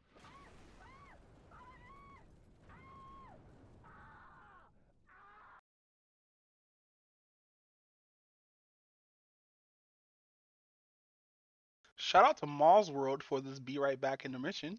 Now let's just get back. Wait, is this the same dude who made that video of like Poseidon being mad at like all the gods after getting destroyed by Kratos? Yeah, Kratos did something racist to Home Dude. He was like, I don't know what he did, but that was basically racist. And everybody like just agrees. It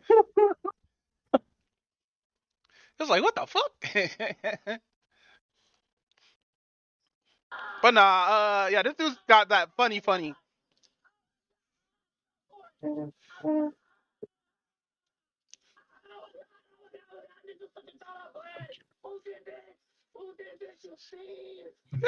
villain.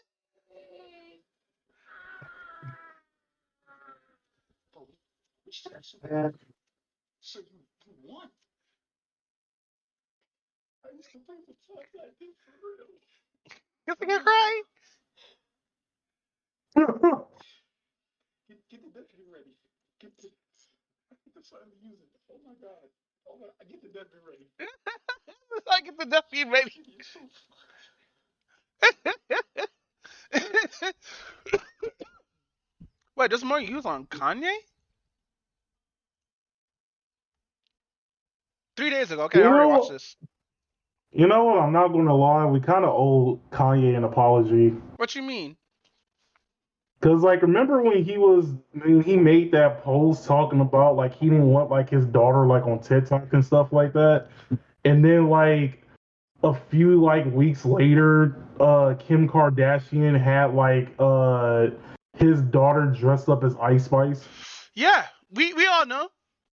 And she did it anyway, just out of pity that dude. Yeah, we all know that Kim Kardashian is fucking super toxic. And I'm gonna say we owe that nigga an apology. He owes us an apology for being so fucking stupid or whatnot. Also, he's getting a lawsuit from his school basically also as well. But that's another The topic I have to hell? do some more. Yeah, so he remember the school of Donda? I kind of forgot all about that. Yeah, apparently that's still going on, and they try to hire some official deans or whatnot with like credible what's the name, and she's like, yeah, I found all this shit's fucked, but I'm gonna look up more details on that just before I start covering it or whatnot, because I do need details on that. That makes sense. Because I only got that news for Internet Today, and I like to do a little bit more detail instead of just going to a YouTube video and be like, hey, this seems interesting. I can agree with that. And yes, we do like piggyback on some what's it called? Not because like we usually see that shit being told by everybody, especially on Twitter. Oh, hey, did you know that Andrew Tate and Chris Chan got out? Okay, I remember the Chris Chan one. I didn't hear about the Andrew Tate one, and I heard it was like another person who like got out of jail or something like that. Yeah, apparently Sonic Chu got Chris Chan out of jail, and now they're in the fucking Sonic Chu universe chilling. Now we don't know what's going Bruh. on with Chris Chan. Nobody's like if like knowing how document Chris Chan is like and how fucking stalkerish his community is and shit like that. I hope he's not doing anything fucking stupid. And yes, I'm gonna call him he because why? Even though he is trans, it's the reason why he became trans, and that's fucked up and disrespectful to the trans community. Facts. And that's just me. I'm not transphobic unless it's towards Chris Chan.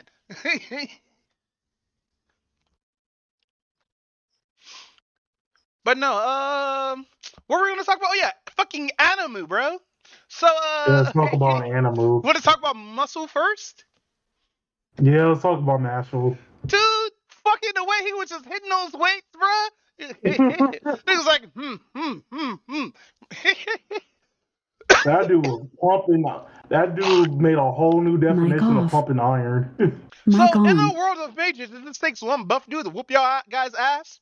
Y'all some motherfucking nerds. Like where? Nobody thought about getting buff. No, I love Well, how. Go ahead. that's actually it's valid because remember the first thing that he said that everybody uses magic practically for everything. Yeah. It kind of like indicates that everybody is so lazy that you rather use magic to like do all their problems and shit. Yeah, I thought it was weird too because people without marks on their face are outcasts. Yeah, because they don't have any magic powers. That's great. Okay. In a bit, hold on.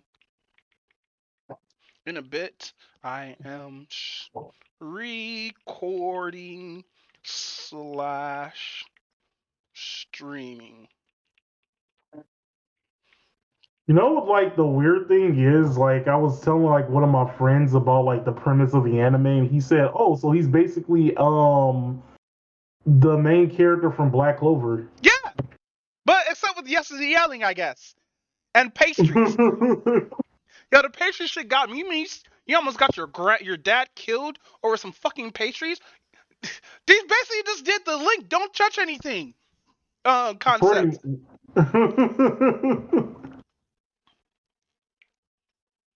And if people don't know what that means, a long time ago, back in the early or mid aughts or whatnot, fucking there was a trailer for Legend of Zelda that came out that basically did the whole little trailer of the dad saying, "Hey, you're not supposed to be here. Don't get seen. Don't get caught by anybody, and please God, don't touch anything." To this dude trusting the Triforce of Power and becoming the hero that he is today. But no, fucking when he palmed that beat, I thought he was gonna play it like basketball because I think they had something similar to that in like a series, right? Where somebody palmed like a key blast or some shit and started playing basketball with it. Or was that just Oh, SSJ? I think that kind of sort of happened with who was it?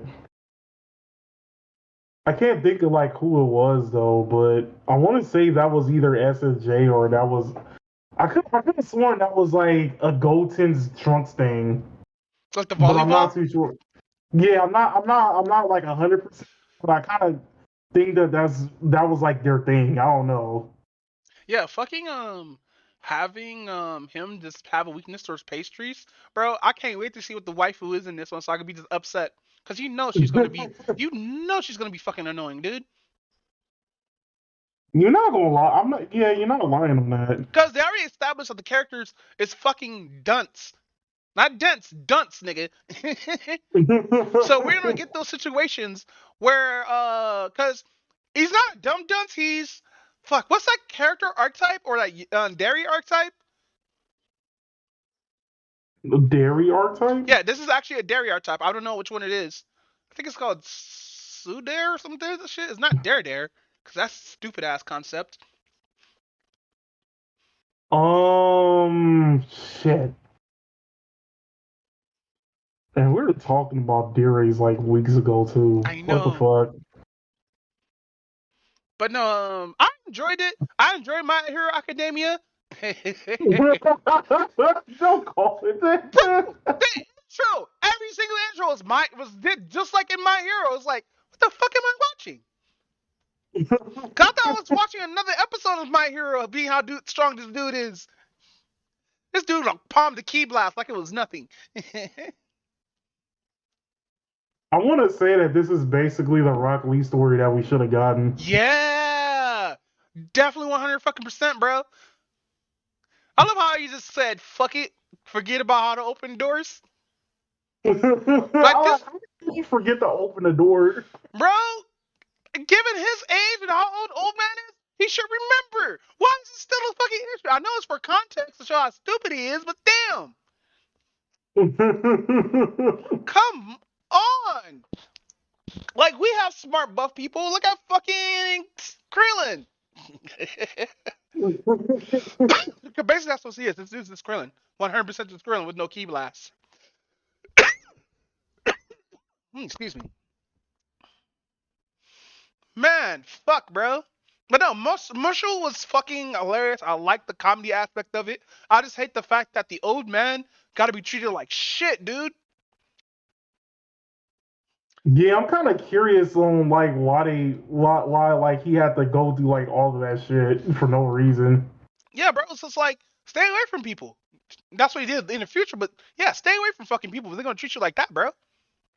Like know how to hone your magic, come back and dunk on their ass with the fucking what was that move that Pain used to crush the hidden leash village? Was it divine hidden palm or some shit? Divine palm jutsu? Something like that. No, it was divine push. There we go. Oh yeah, the almighty push.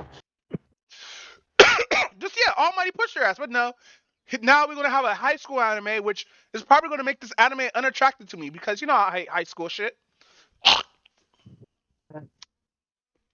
Yeah, that's kind of understandable. Tabletop RPGs and mental health. You know what? No. I'm gonna close off YouTube right now. But no, I actually enjoyed Muscle and all that good stuff, man. How'd you enjoy it? I'm very hyped about it, especially considering like there's not that many anime to watch this season. Hmm. I'm definitely hyped for this shit. This shit is like I said, it is like the Rock Lee story that we never got, but it also has like a One Punch Man vibe to it. Damn, Shot Cover Hero is dead because that anime was kind of boring, honestly. Well, I kind of want to see like what made it boring. Yeah, I'm not gonna cover it. I'll I'll cover it later, probably when I finish watching the 3 episodes of it. But I just probably no series I'm gonna drop because So basically, what happened is the main character is just basically a normal main character or whatnot, and he's smart about it, right? But he has this. This is a comedy. It's dead ass a comedy. So like basically, a monster rose through talking about raw raw motherfucker, and the hero comes through, murders the monster, right? So, but the main character he set up a trap for the monster, and the monster only likes human meat. So when he try to, like, so let me get you a situation. So basically, they introduce the characters, they introduce the female character, and he likes the female character a little bit, but they kind of like, you know that bitter sweet relationship where they're bitter towards each other, but you know Yeah, they're gonna fuck in the series or whatnot, or somebody's gonna get the blushies. I'm gonna call the it now. I'm gonna call blushies, that now. So I'm gonna call it the blushies. But no, blushies. in in this series or whatnot, fucking the main character is talking master to the female main character, or the waifu or whatnot, until the hero comes and the waifu falls head over heels, right? And he's dead ass like on some incel shit. Damn man, I know she's smiling at me like she's smiling at him, motherfucker. But Bruh. this is after when the hero killed the monster and saved the girl because like even though he was trying to do his best to save her or whatnot, he tried to trap the monster in with pork. And it's funny because it was cooked pork too, and there was a trap under there. Mind you, remember that? Remember about that trap. So anyway, after your hero comes and slays the monster or whatnot, and be all fabulous and shit, and I'm sitting here, okay, the hero's here. Where does the dead part come through, right? Right. So apparently, this dude falls for the main character's trap and die due to fucking bamboo spike skewering. Yeah, he dies in the first 15, no, first 10 minutes. And so everybody's like, shit, fuck. Look, it's obviously a fucking accident because you know I was using this sort of trap, but the trap didn't obviously work and somebody killed home dude instead. And everybody's like, you know what? You're right. We all saw how idiot this dude was. He fell for that trap and all that good stuff, right? Right. So, um, this is how stupid this shit gets. So everybody knocks the fuck out, right? Except for one person, which is one of the companions of the hero, who was the necromancer, right? Right. This bitch or Lolicon, I think she's the Loli dude, because there's no way that's an older woman. She's too small. This woman, dead ass, was like, "Hey fam, let me dig out my friend, resurrect his body, but take the main character's body as hostage, so he has to be the hero." And it was just this little promise and all this shit or whatnot, because the heroes have this good heart. And but now the main character is now the hero because the spirit got transferred into the hero's body. Because the What? dude, yeah, the hero spirit's gone, so she needed to get another spirit. So she took the main characters and now holding them hostage. But here's the funny part, right? The main character didn't realize this shit for about 5 actual minutes. So like he's wondering why his best friend is blushing at him, even though she never looked at him like that. And so he tricks her to come back in a fucking skimpy ass outfit. And she's ready and horny, nigga, because she has that outfit. Like Nani? I'll post a picture of wait. I think because since it was on this site, let's see.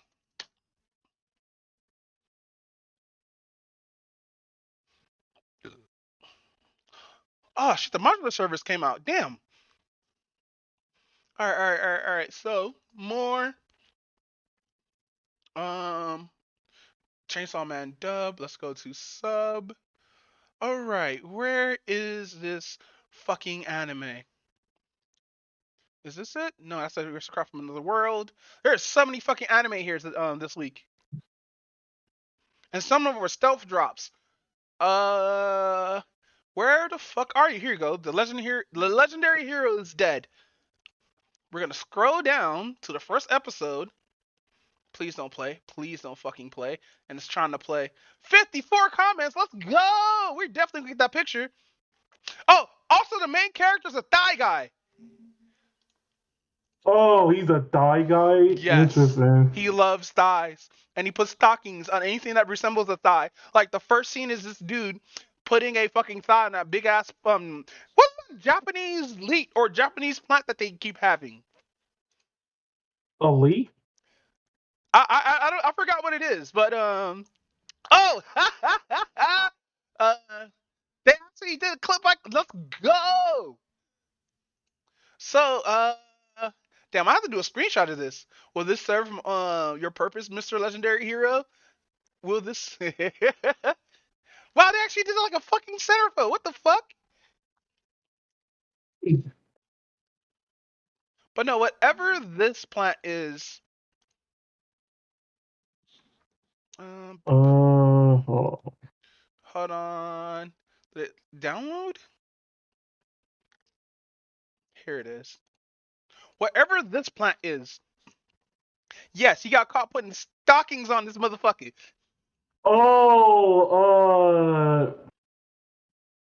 It's off the top of my head, but that's basically a radish.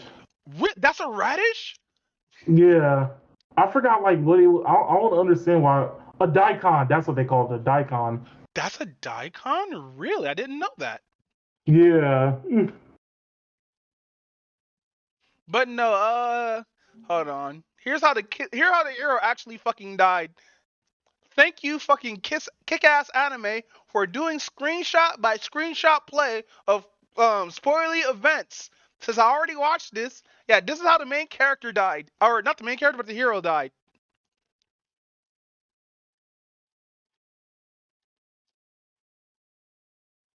God damn, we got their booty pics.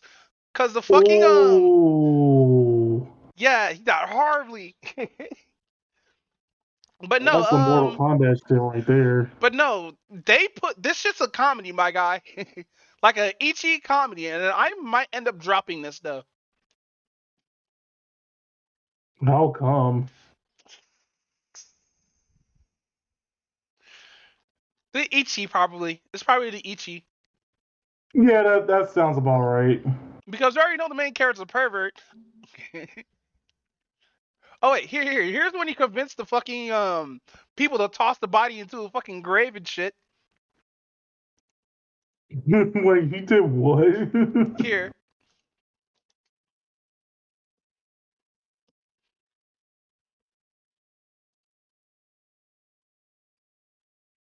Also, I try to watch my one hit kill sister. I turned that shit right off. It was that bad? It's a fucking harem anime. Of course it's bad. Listen, there's some good harems out there. Yeah, it's basically a harem, bro. Bruh. Well, it is a comedy fantasy though, because like, dude, in the first episode, dude rose up and was like, "Hey, fam, stop what you're doing, or you'll get defeated." He's like, "You defeat me." He's talking to 3 orcs, and so the buff ass, ugly bastard orcs try to roll up, right? But no, his sister just comes out of nowhere, one shots all 3 of them. One got a pillar to the chest. The other got lightning. I think the last one got fucking burnt to death. Jesus. Yeah. So those are 2 animes I'm not gonna watch this season. What about next anime that you watch? Let's talk about Maid Dragon Service season 1. Alright, so yeah, it was an anime that I've been trying to watch for like a while, but like I keep forgetting about it. Mm-hmm.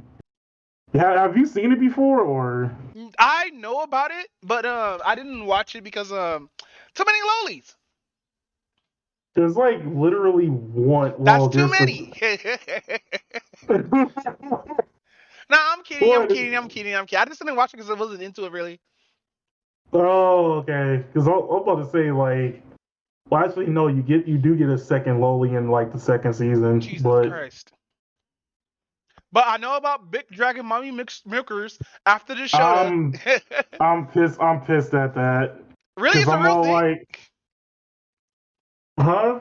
Like I thought that was the joke. Yeah, that's legitimately like what she does, and it's very funny how they come in contact with each other. That's it. Let me guess.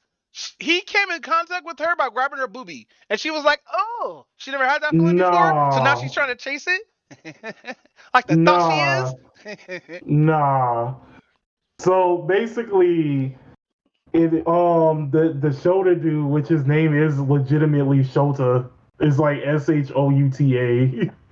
Wow. Well, Basically, Shota does mean boy, so true.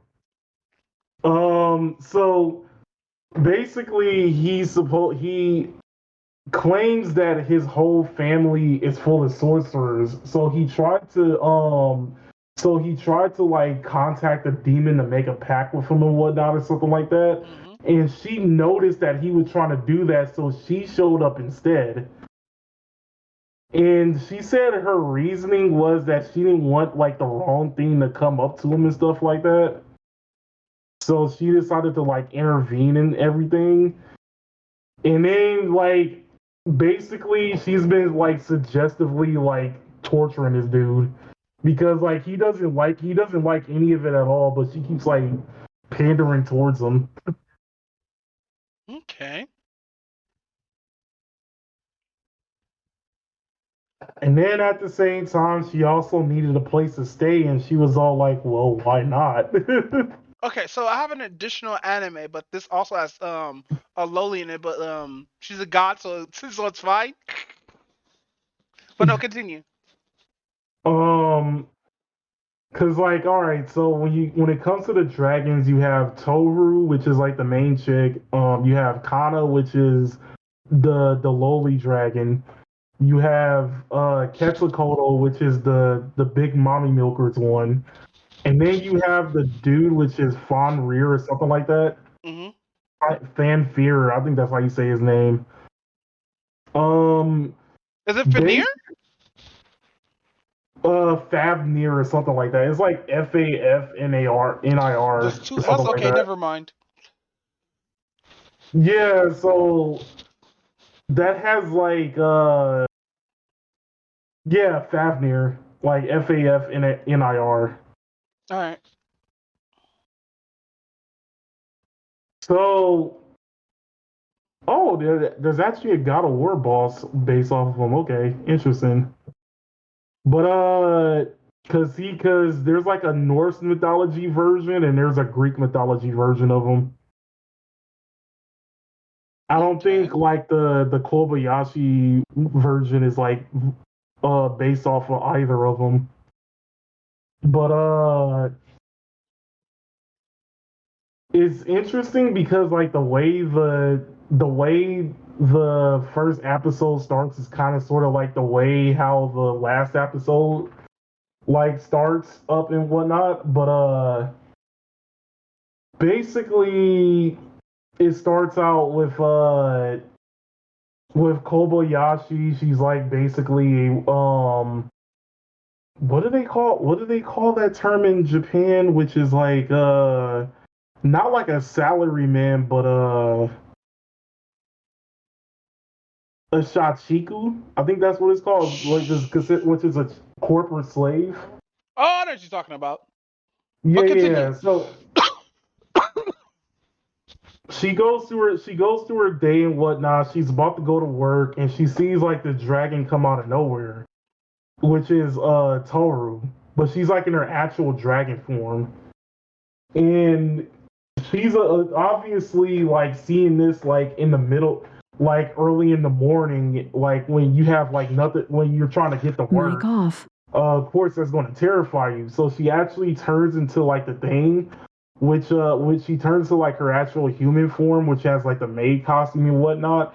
And she wants to work as her maid, and she's trying to figure out why the hell did the dragon chick out of nowhere wants to become my maid and whatnot? So then she had to remember, and it turns out that like Kobayashi gets like drunk pretty easily because she basically lives that Japanese lifestyle where like after work she goes out for drinks and stuff like that. Okay. Mic on. So it turns out that she got so drunk she forgot. She missed her train stop, and when she went off the train, she went into the mountains and saw this dragon. I mean, and then saw like Taru, but like Taru was kind of wounded, and she basically she pulled like the sword out of Taru because she pulled the sword out of Taru because Taru couldn't take the sword out. You later on figure out it's because like The sword is magic. yeah, the sword has like religion magic on it. Religion magic? Wow. Not normal magic, nah. By the power of my Christian God, I will stab you. Well, yeah, the stab wound actually Mic was off. from like a god. That's why. Oh Mic on. shit. So she couldn't. Yeah, so because of godly power, she couldn't like pull it out, but Kobayashi did. And She can pull out. basically, stupid. So basically, they have like a conversation. She like Kobayashi shares some of her drink with her, some of her sake with her, and whatnot. And turns out that like Kobayashi has a huge obsession with maids. So she like reads like a manga that's like about maids, and she knows like every single like period of like how maid costumes were made and stuff like that. So my And question like is, what's up with her trying to get? What's up with the maid dragon chick trying to get the main character to eat her tail? I never understood that shit. okay, so this one is kind of sort of okay, this is my interpretation. So, um there's a thing that I heard that like some I don't know which country it is. I want to say like it's maybe Filipino or something like that. I don't Oh, know. But basically, you got me in. You got if me interested now. You would say the magic words. it's a very nasty thing. Wait, So what? it's a very nasty thing. Nasty, So I sexual want or you non-sexual? so in the middle. So Oh. prepare yourself, King. Prepare yourself. Ready? All right. So if a woman makes spaghetti, Oh no! you I know would what ask. you're talking about. Say no more. Say no more. Here at the Hotsticks Podcast, we don't do this kind of shit here. Women, please do not put your prairie blood in our spaghetti. That shit is gross. We can taste the pennies in the fucking spaghetti. Please stop.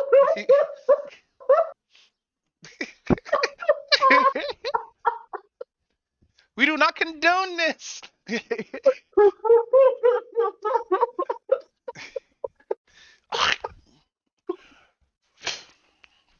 Oh my god! I can't believe that. I heard about that shit. I thought that was an American thing. I don't know where it originally like came up for, but like I've seen it through like a Filipino meme one. So that's how I know about it. I've seen it through a meme. Because the meme said like when you eat spaghetti and then like your wife says you're mine now, and then I Oh, had to figure it was out. hair. I think it was hair. The one I heard, like if she shaved her pubes and the hair, you're basically there now. You're theirs. I think Family Guy did a joke about this. Yeah, they did with like Meg and stuff like that because like she has a party like her inside of Brian. So How does it technically, feel I inside can me, see it. inside you, Brian? How do I feel, Brian? Huh? But no, they basically did that as a joke. Yeah, that's my interpretation of the joke. So basically if she eats her tail, she basically is now they're now considered like a bond now. Aw, this is some sweet lesbian loving right here.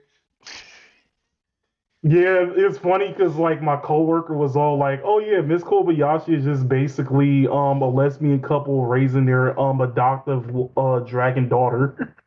They have a dragon daughter? Wait. Ooh. Continue. That's where Kana comes in. Kana? Yeah, Is that the purple hair dragon?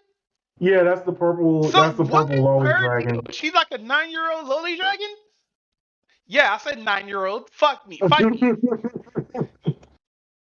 Okay, so basically, she comes from like she comes like from a dragon line of like dragons made of like electricity or something like that. Ooh. Um, and I guess like for some reason, like her mom and dad didn't really pay too much attention to her. So in order to get their attention, she kept pulling pranks.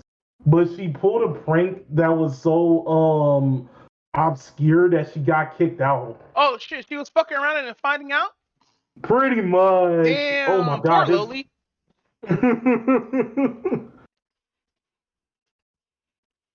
So it was funny. She was trying to hit Kobayashi like in her human form, but it does like no damage and stuff like that. Really? Because like because like it turns out that like when they met her, she was starving because she hasn't had food in days. But it's also pretty cute and hilarious because her tail could be stuck in an outlet and she'll recharge herself. Oh, that's adorable. It's What like kind of tail does she have? it's weird because it's like when she doesn't transform the tail into anything, it's just basically like a little ball and it's like a little purple ball and stuff Oh, like so that. she actually is a thunder dragon. So, I think in mythology, thunder dragons don't have tails. Really? Yeah, I have to look that up. But it's a mythology where thunder dragons don't have tails because of some reason or some shit like that. The reason why it's small because they use it for a lightning rod and stuff. It's it's either D&D or something else. Oh, okay. I think thunder dragons in D&D have tails, but I think in certain Japanese cultures or certain cultures, thunder dragons don't have tails.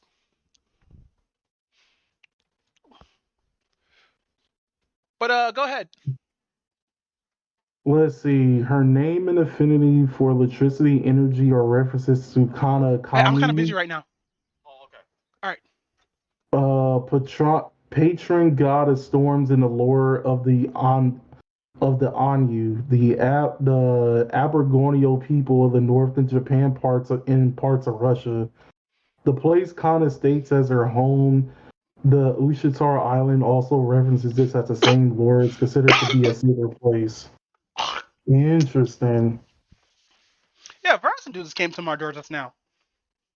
Wait, who? A Verizon dude just came to my door just now. Interesting. Wait, really? Yeah. That's why I was like, yeah, I'm busy. Yeah, I heard the busy part. But no, go ahead, go ahead. Um.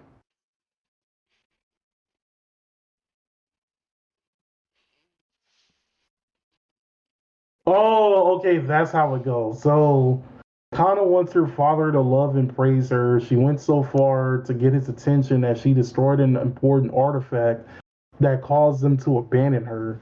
Kana becomes very upset at her father after visiting her, demanding that she creates a new Dragon Ball. Wait, what? That shit must have happened in season 2 or Ah!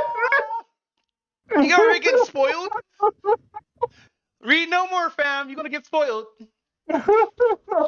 Well, okay. Here's my thing. Before I continue, I've debated on whether or not to watch season 2, and the reason being is because when season 2 was made, this happened after the incident that happened at the Kyoto incident, like where like the creator of the Dragon Maid series died. And I was like, I wonder if this is going to be the same thing like Ruby, where when the Ruby creator died, the quality of the show went down heavily. Ugh, I still haven't watched the new season yet. I haven't watched it.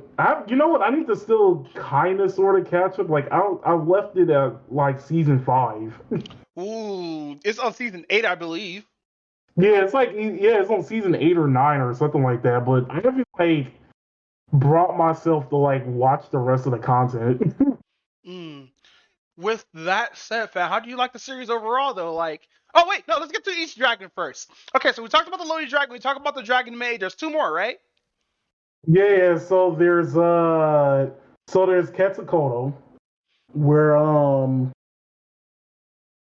like I said, she basically figured out that like the little boy was actually trying to which is funny because like the little boy Shota, like his father is Kobayashi's boss. Okay. So are dragons just common in this universe, or like, what's going on here? Why is this No, big they come titty from a woman want this little boy? no, like okay, so there's like two different worlds, like the fantasy world where all the dragons come from, Is this an and isekai? not really. I'm making a joke. I'm So making a joke. basically, the reason why Toho went to like the actual like or like that particular universe in the first place is because she was getting attacked by like a god, and she wanted to basically quote unquote fake her death. So she basically hid out there. But shouldn't have getting smited anyway. Not necessarily. But no. Tell us more about this big-breasted dragon that I need to know more about because she's thick. Is she a frost dragon? I bet you she's a frost dragon with those horns. Nah,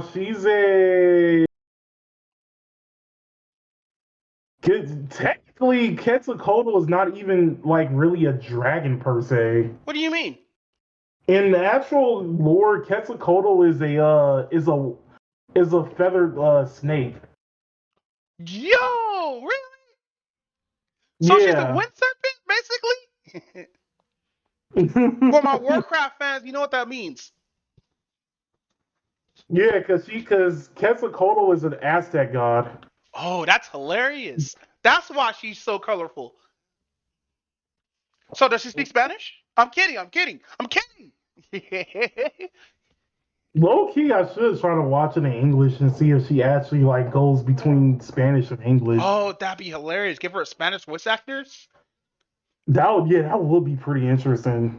But like, I was before like when I heard that like one of the dragons was supposed to be like Quetzalcoatl, I was interested because um Quetzalcoatl is like my favorite servant from like the Fate series. Oh, cool.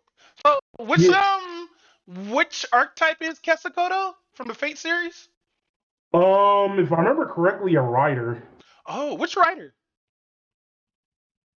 Uh, wait, let me look. Wait, let me look it up real quick. Um, cause she's from Babylon. Wait, Babylonia, if I remember correctly. Babylonia, or however you're supposed to pronounce that. I don't know. It's right both ways anyway. Here at Hotsticks Yeah, Podcast, we don't usually Babylonian. correct shit unless we're really trying to figure out the name.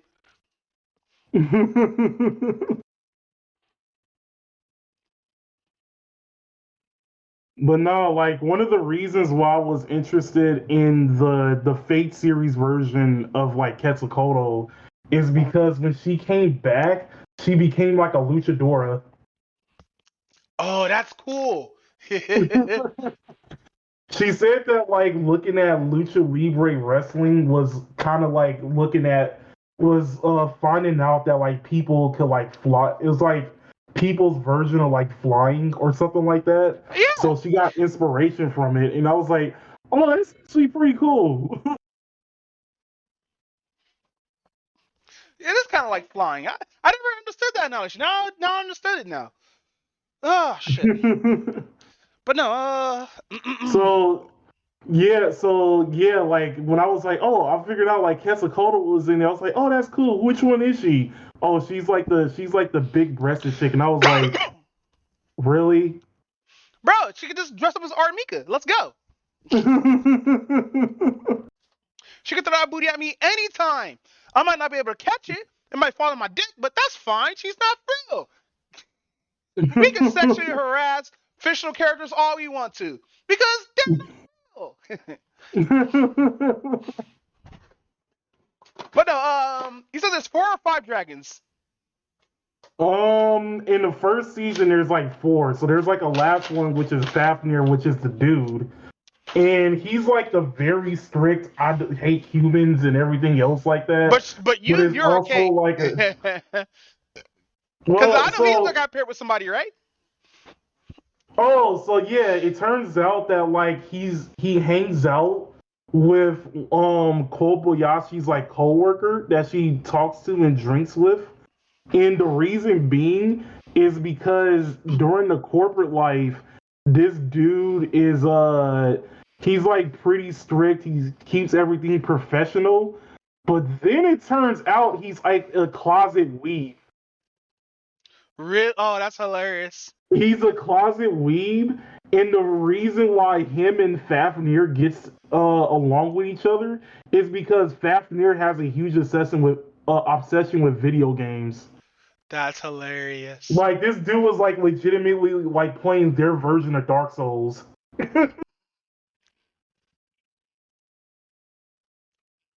Oh, the memes! The memes are wild. Oh boy, who? Oh, there's another anime, but you continue talking about yours. I'm just grabbing a couple of images real quick. Oh, okay. Oh my god, there's a lot.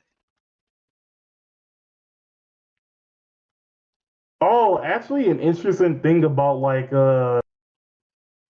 Quetzalcoatl, because like she's like of course, because like in mythology she's supposed to be like a serpent, they just decided to just make her into a worm, like in her true dragon form. That's cool.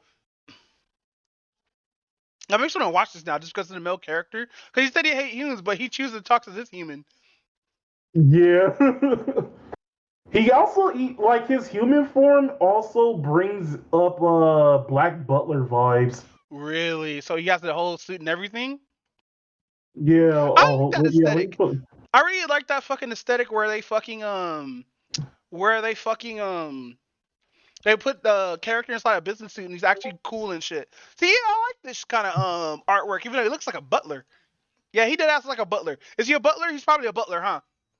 No, he just dresses that way. That's so dumb. He looks just like a butler.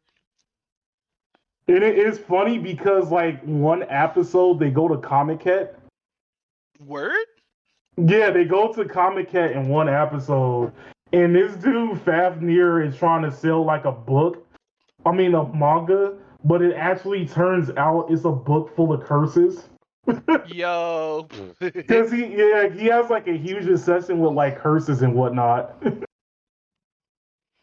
And he's all like, and nobody bought his book and whatnot, but it was funny because like when Toru figured out like what the book was, she was all like, "Oh, these are like legitimate curses." And it's funny because like in the anime, like when she opens the book, it like blurs it out. Okay.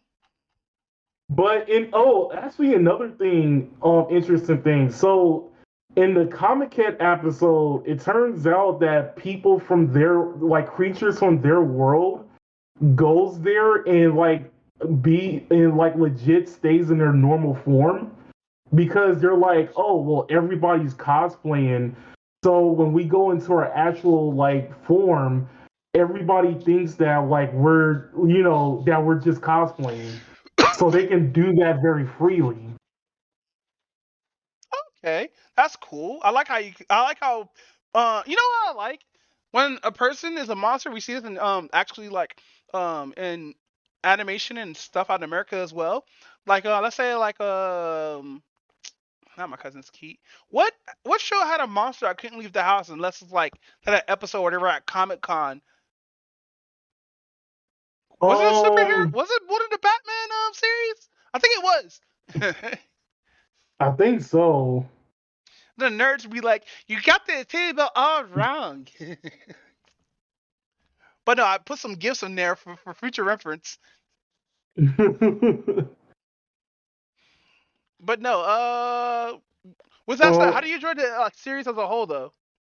The series as a whole is actually pretty funny. It was actually like pretty funny in general. Like there was like a bunch of like interesting jokes in there. Mm-hmm. One of my favorite things is how not how inaccurate though, but like how lauding like their powers are because they have this ability to.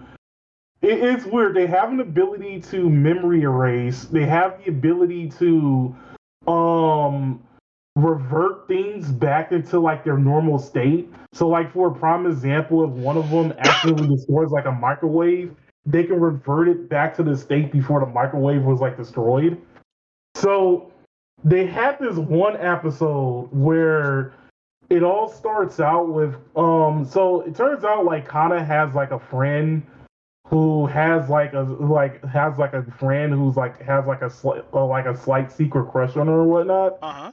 And basically she's also like what would be like the best way to describe her? Because she's that type of person who will like talk mad shit though, but like if something actually happens and they'll like back off.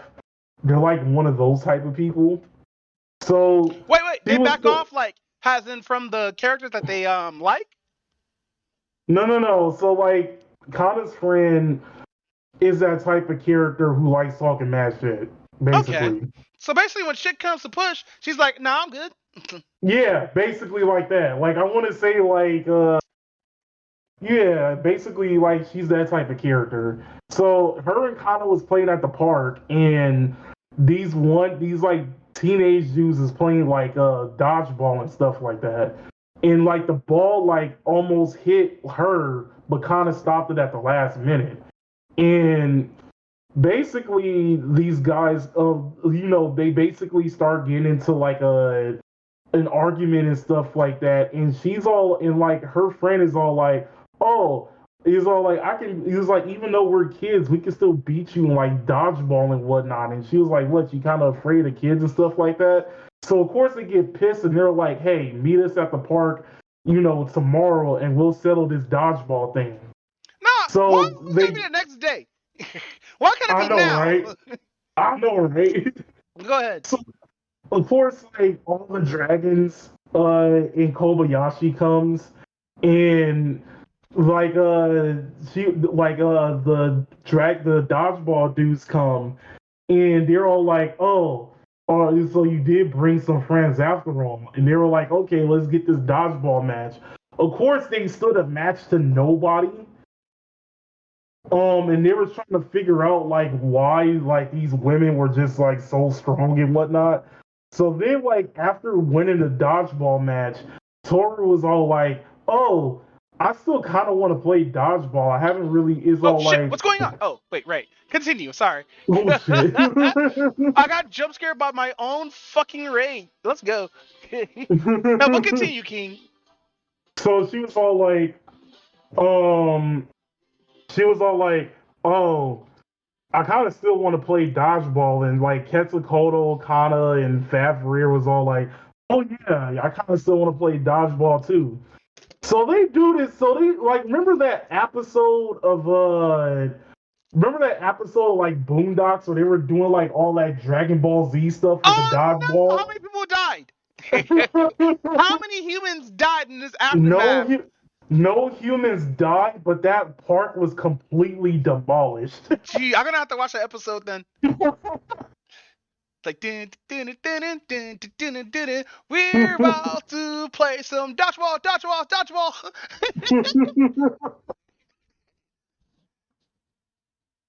And then it's funny because like every time they do like some event, like Quetzalcoatl was always dressed up very slutty, so she gets kicked out of events because of it.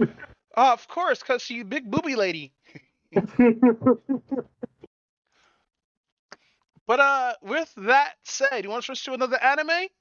Yeah, we can switch to another anime. So I don't have this anime here, but I posted GIFs of it, right?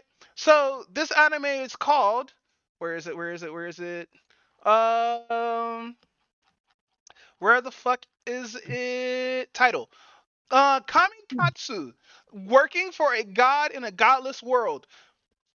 This is the Ikisai. Is this is this the is this the one where like he gets isekai twice? Oh no.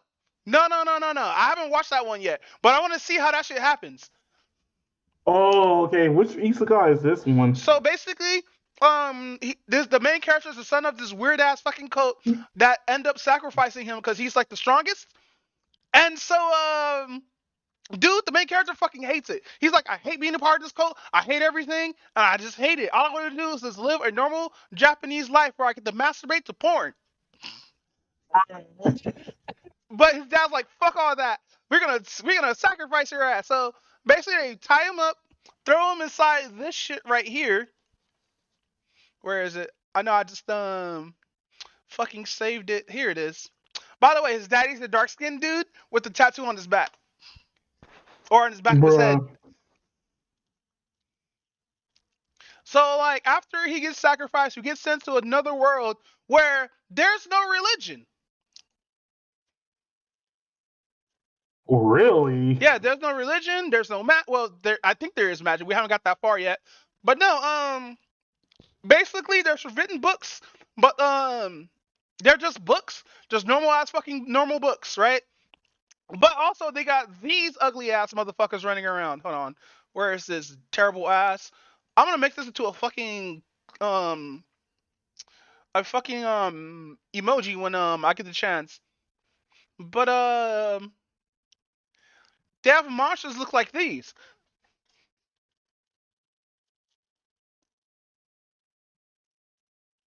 Oh, I saw like a clip of that monster coming out of nowhere, and I was like, wait, is this supposed to be badly CGI'd on purpose? Oh, it is terrible, my nigga.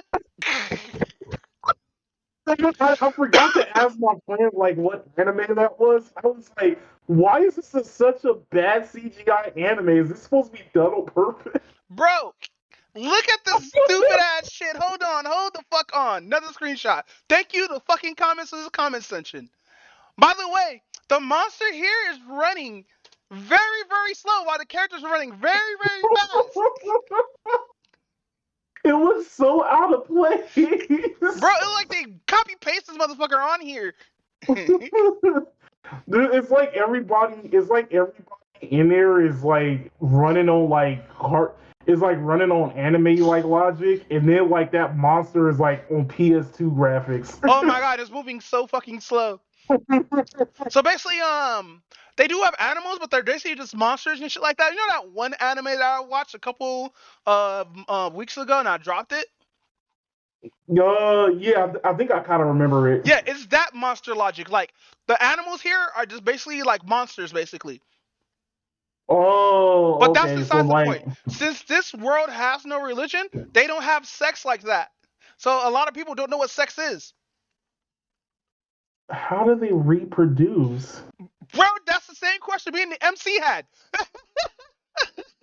If you don't know what sex is, how do you reproduce? But hopefully it's not going by what's that one movie? What's that one Sylvester Stallone movie? Demolition Man, it feels like that because we get scenes, we get shit like this. Cause basically books that talk about sex are super bad and forbidden, and everything's supposed to be like this, you know, not has taboo. But then again, with no religion, they don't have anything that's called taboo. Oh. And so in this story, there's actually like a poverty line. These people are below the poverty line. Mind you, this dude already got sent to the other world and shit like that. He finds out about a lot of stuff in the world. A lot of people don't know about sex. Let's see. The country bunkering life is cool and all that good stuff. Let's see. They got weird ass monsters and laws, but when he goes to the main area, right, he starts thinking, how the fuck do they bury their people? Because you know, we have out here in the real world, we have a lot of traditional things that are based off of religion, like burials, mourning the dead, celebration of life, and all this other stuff, right? Right. Here, there's no God, so they don't practice a lot of stuff that we do commonly that used to be did by Christians and religion and stuff like that. Which is true. And like throughout the series, you find out that like the people in part of the kingdom or whatnot, they do a certain thing where people just have to die for like the cause of the good or whatnot, right? And Right. so there's a villagers that was against this, and they get branded with the mark, which basically is the mark of the sin, because they ran away from the duties because they were scared of death, which is normal, right? So, in this series, I'm gonna hate this. I'm gonna hate posting this because she was best girl. I hope they survived her ass in episode 2 because oh my god, this one right here. Oh, I got 2 pictures. One is a meme. You have to. Where is it? Where is it? Where is it? Where the fuck is it? This one right here. Best fucking character, even though something happens to her, like horribly, and I don't want to say, but after a horrible event, right? Because they all went back to the city or whatnot to see what the fuck's going on. And so, Was he drinking? yeah, no, she's a pup maid or barmaid. Oh. I'm sorry, but like, yeah, she makes the alcohol and stuff like that, and she made a feet joke. But no, here's one more picture, and this is gonna be a funny ass meme, and this actually is in the episode. It had me fucking dying. Fuck, it's not here. Where is it? Where is it? Cause this shit had me dying in the anime, bro. What's a really good meme that you remember, dude? What's a which meme? What's a really good meme that you like? Damn, that's a good question. All right, fam, I'm gonna put this as spoiler because it's a spoiler. Oh, there's Oh, the black okay. kid in the background. There's a black kid, or they have white hair. God damn it! But no, they actually did the meme, bro.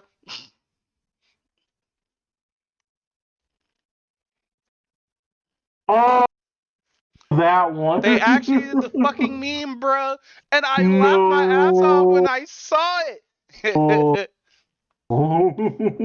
But no, after that fucking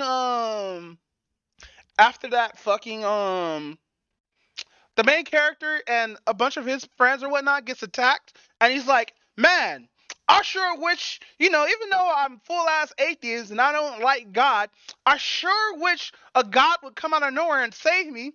Too bad this bitch was a lowly. I was mad as fuck when I seen that shit. I was like, word, you gonna really make her a fucking lowly? But no, lowly God is overpowered, basically. Fucking I believe she's horny for the main character because how the way she jumps on him and how the way the waifu, the girl in the pink hair, got the blushies, bruh. We're definitely gonna see some weird shit in this. It looks like it. Yeah, so basically, the main characters get attacked. The main character's about to die until he just believed in God. So believing in God saved his life. Wow. Yeah, so now we gotta wait for the more episodes. I'm probably gonna watch those 3 episodes because it has the curse of the Ikisai mark and the Ichi mark both together in the same fucking area. Yeah, that's 2 wrongs, and 2 wrongs don't make it right. Like, mind you, I love my Ichis, but when you turn something into an Ichi fucking wait, what was it? It is a comedy Ichi fantasy isekai reincarnation series in action. So there's gonna be titties in this. Best believe there's gonna be definitely titties in this, because all the forbidden books are about sex, and nobody in this world knows about sex except for the god and the main dude. But how do people reproduce? I don't know. But with that said, we're gonna go to a reverse Isekai called Death Mount Death Play, which basically this is the most wildest fucking shit. So basically, a villain gets reincarnated, or a necromancer gets reincarnated in another world. Okay. So so this is interesting. Fucking So basically, the main character and the hero fight, right? But the main character loses. But he ends up using a reincarnation spell that ports his spirit to a different world. Right? So Has he's got his spirit gets ported into this world. He goes into a idol's body who recently got murdered, right? But he ends up coming back anyway, right? Right. So Hazi's trying to figure out what the fuck's going on, and I'm thinking this is the hero who died. I'm thinking the hero is the main character. This is how good this shit is, right? Dude gets up, right, and is like, hey, what's going on? Who I was just fighting just now? What is up with this frail small body? Bro, you know how I have an affinity for yanderis? Right. We finally got a semi-good yandere, bro. A semi-good yandere. Yeah, so this bitch is evil, bro. She kills niggas with a crowbar. Hold on, let me mute that. But no, fucking... she's horny, I guess, for the main character, because she tries to kill him again, end up failing fucking horribly. Here, I'll send you the gift of when she got murdered. Bro, they're definitely gonna make her. I was inside you already. So basically, no.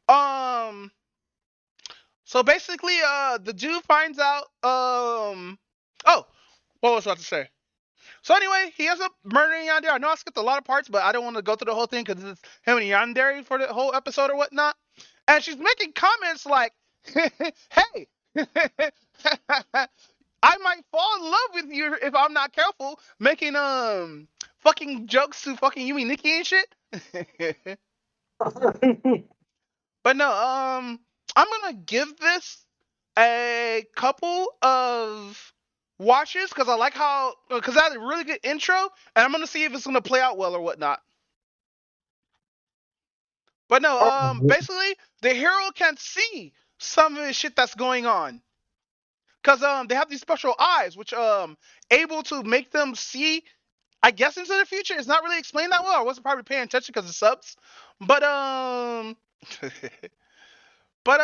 fucking yeah, I actually enjoyed this episode. I might end up getting the 3-term watch. More than 3-term watch. But with that said, damn, I have to cover a lot. I finally watched Hell's Paradise. Oh wait, you already talked about Muscle and fucking season 1 of Dragon Maid. So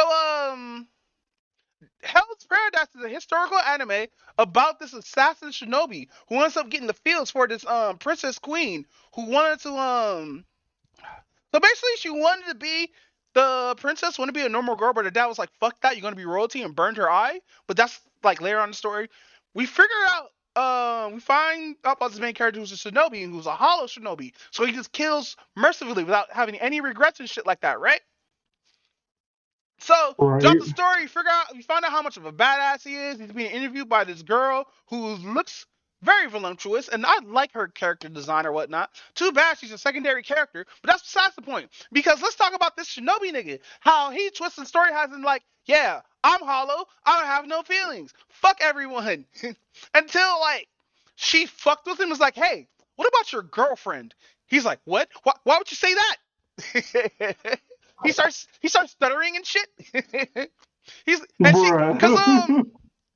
in the series, the secondary chick I'm talking about, was supposed to be his executioner. Bro, she cuts off heads so fucking fast that the body would still be reacting of what the brain signals that gave to the thing. And she got inspired by her father doing the same shit because she was telling a story in episode 1 about her life, right?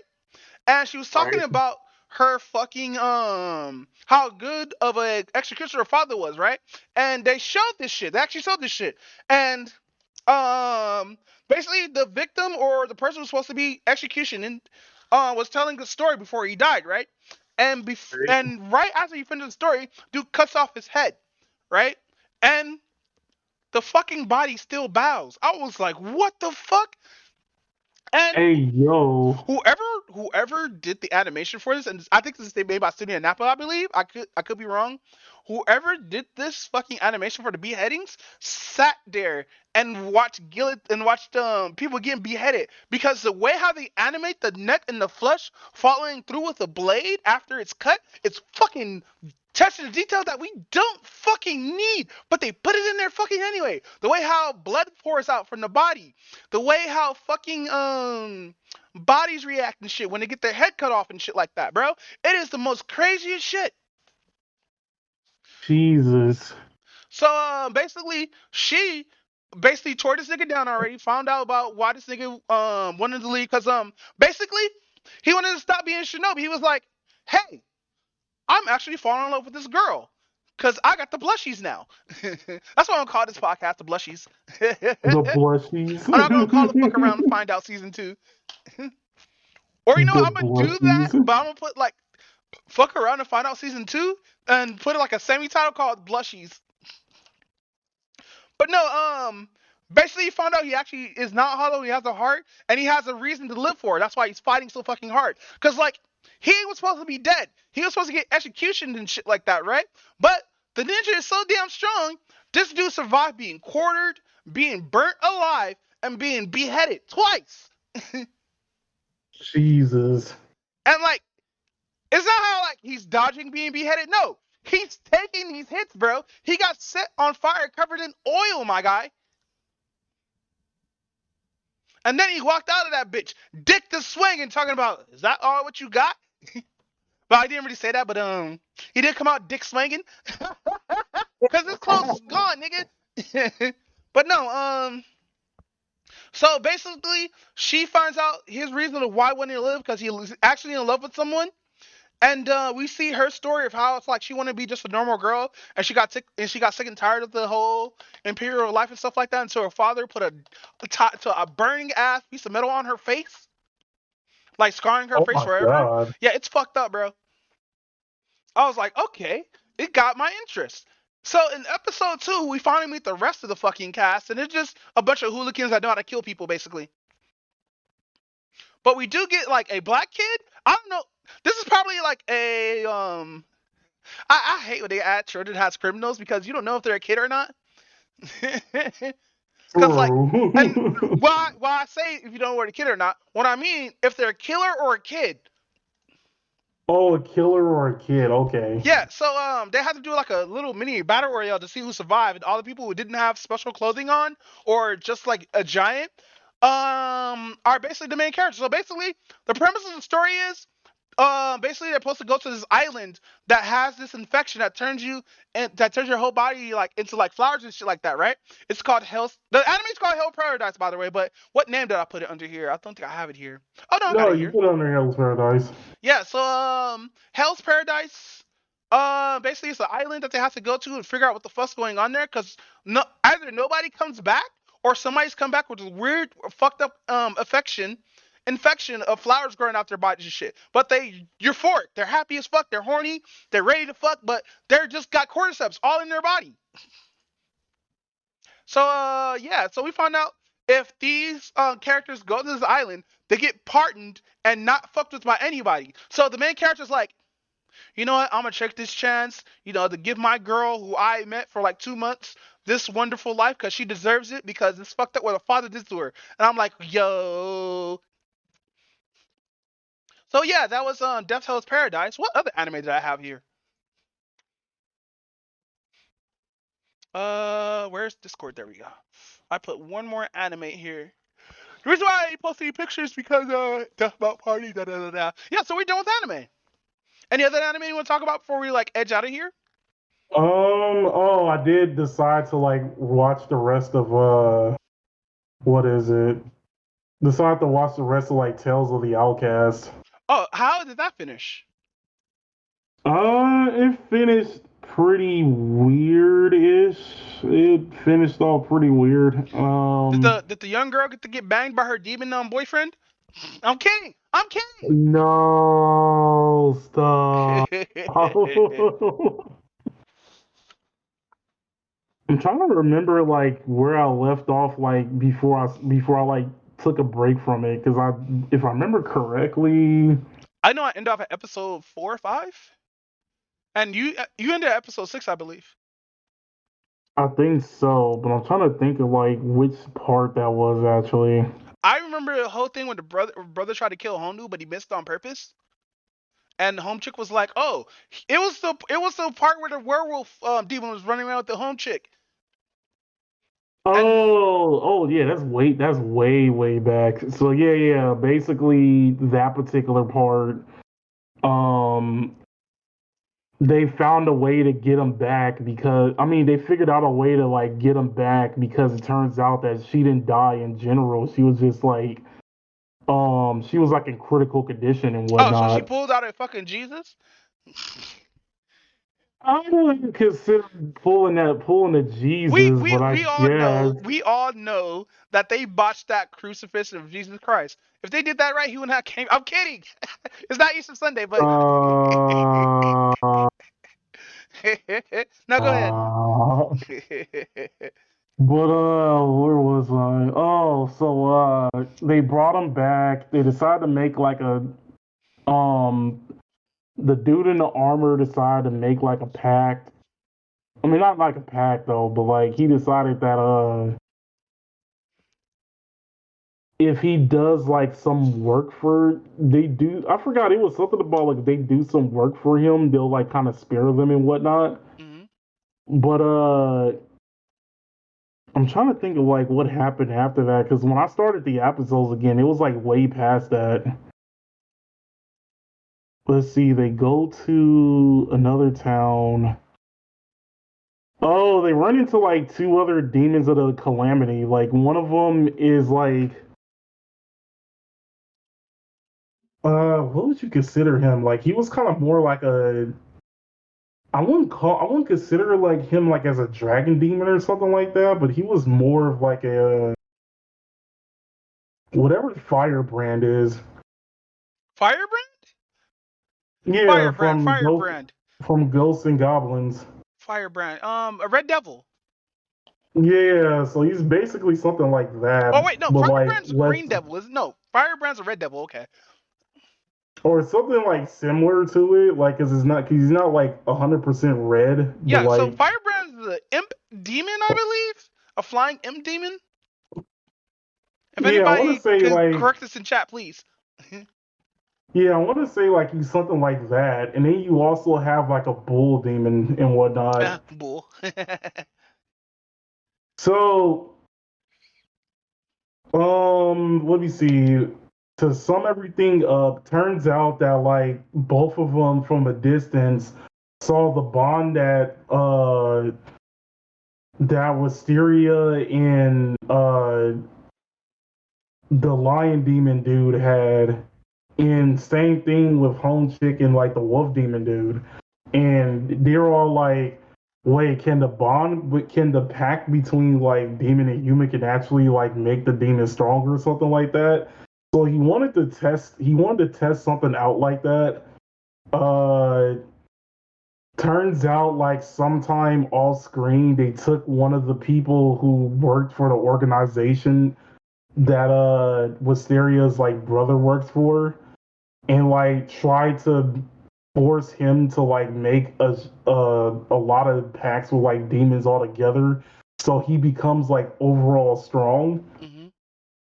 Hmm. Um after failing to it is like after failing his attempt to actually get Wisteria to like make a pact with him and whatnot, and after losing, then it turns out that one of the other people who worked for that organization that worked with Assyria's brother, Snow, turns out that they were like best friends during the war, but like he lost an eye and something else during the war, Hmm. so he forgot like his memory. He like lost his memory or something like that.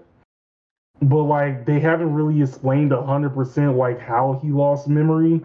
But it also turns out that the dude has like a love for war. So sometime in the past he made a pact with the bull demon dude, and they basically are trying to like destroy like the organization from the inside out, Hmm. and he doesn't really want to remember his memories or something like that. because like he loves war and destruction like that much. So overall, like the second half of the anime is just Wisteria in her demon lion going against that dude and his bull demon going against each other and whatnot. And basically, like they're like that dude and like the bull demons dudes like bond was like do destruction and whatnot.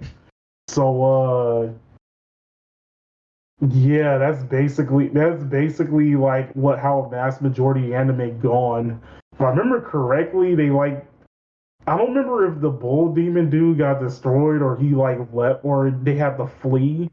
It was like one of the two. But then you also figure out that like a mass majority of like demons' powers comes from their horns. Really? So But the yeah, lion demon so doesn't have a horn, does he? yeah, he has two little ones. I haven't noticed. He has so much long, luscious red hair. Yeah, I said it. I fucking said it. Pause. I said it. Damn it. He has long, luscious fucking hair.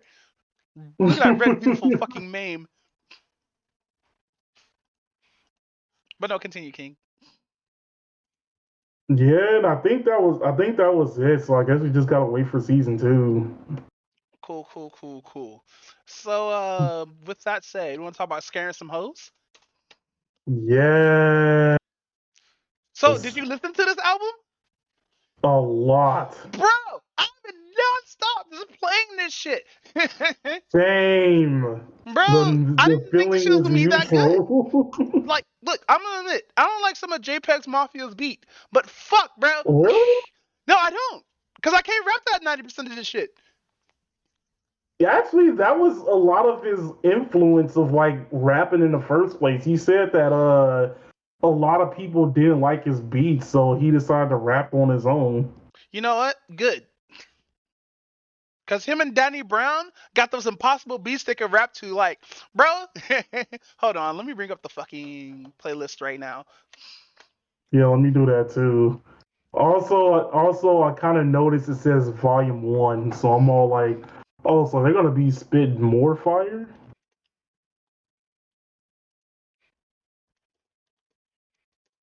Hold on. Yes! Do-do-do-do-do. There's a lot of Christian stuff in this, dude. Well, isn't that like a mass majority of like JPEG's part of the project? No, I didn't know that he was a hardcore Christian like that, dude. Wait, is he? I don't know.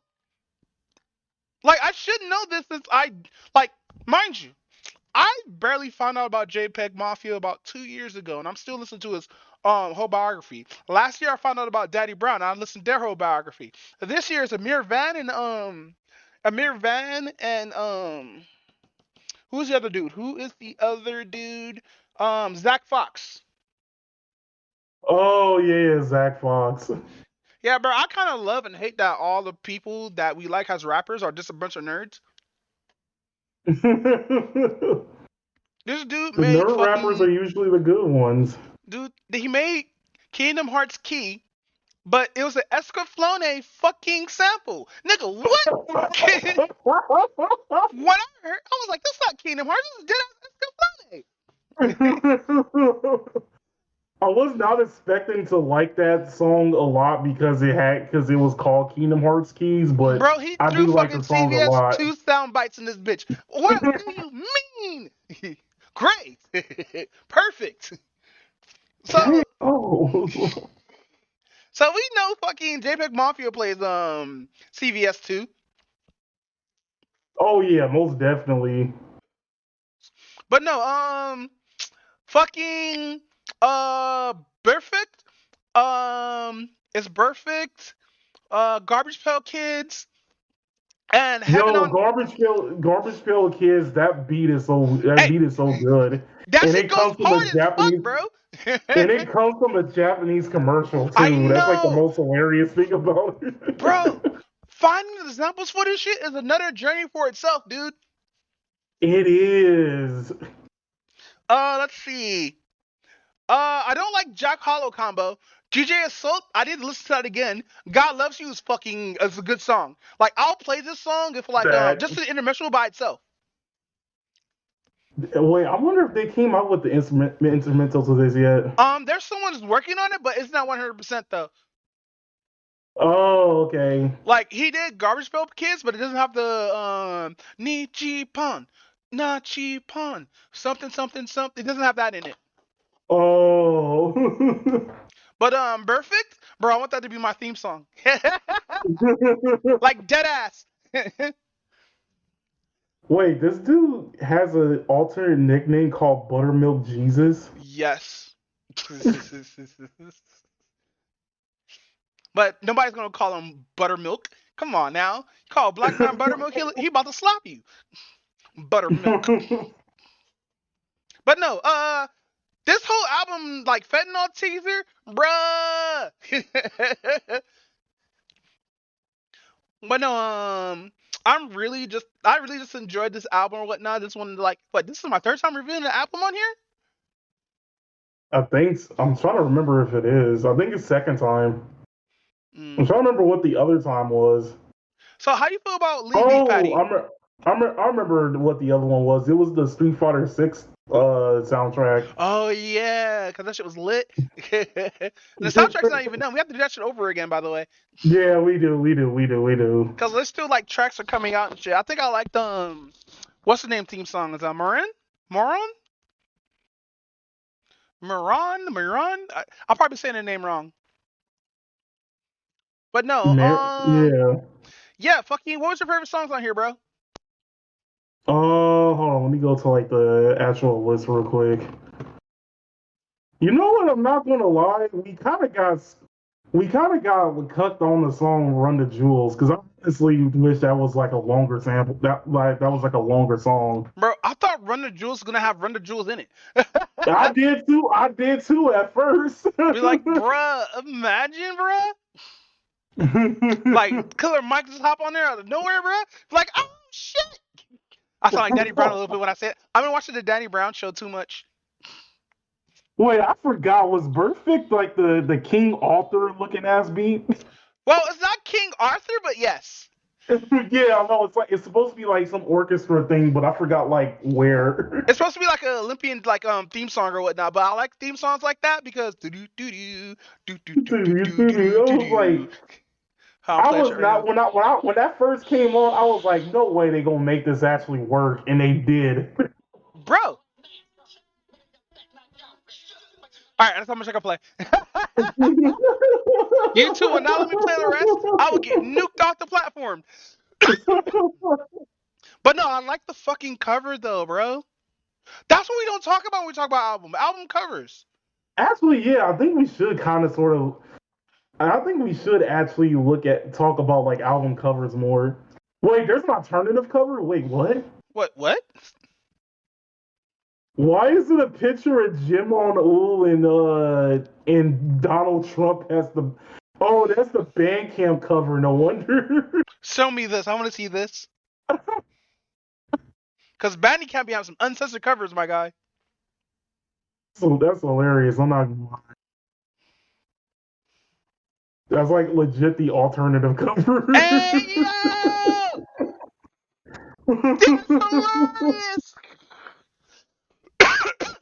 But no, the music video "Scaring the Hoes" is actually kind of like I see what they try to make with this. They try to make like a horror suspense album because like some of these samples are from horror films. Right. Even though I found it hilarious, I forgot which song it was, but one of those songs is an NSYNC sample.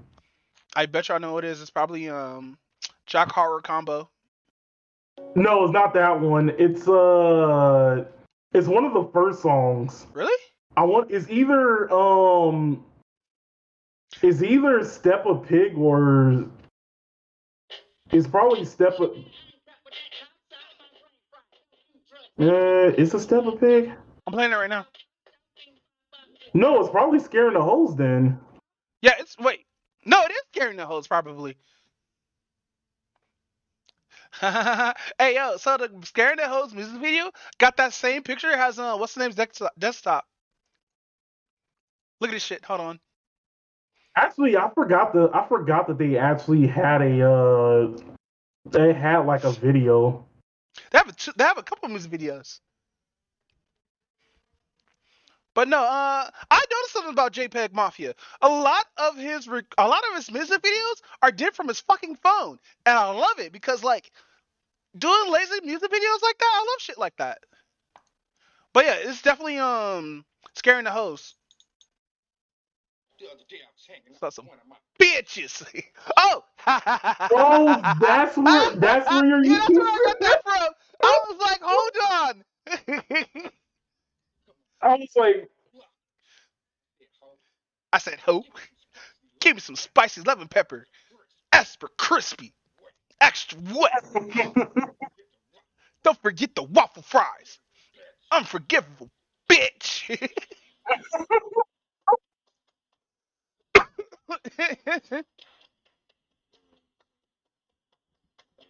Yeah, I think it is Scaring the Hoes. no, it's not scaring. It's not scaring the holes. You sure? Oh no, you're right, because he's under pressure sample. See it. Yeah, honestly, this song is basically I think women would actually listen to this shit though, like dead ass.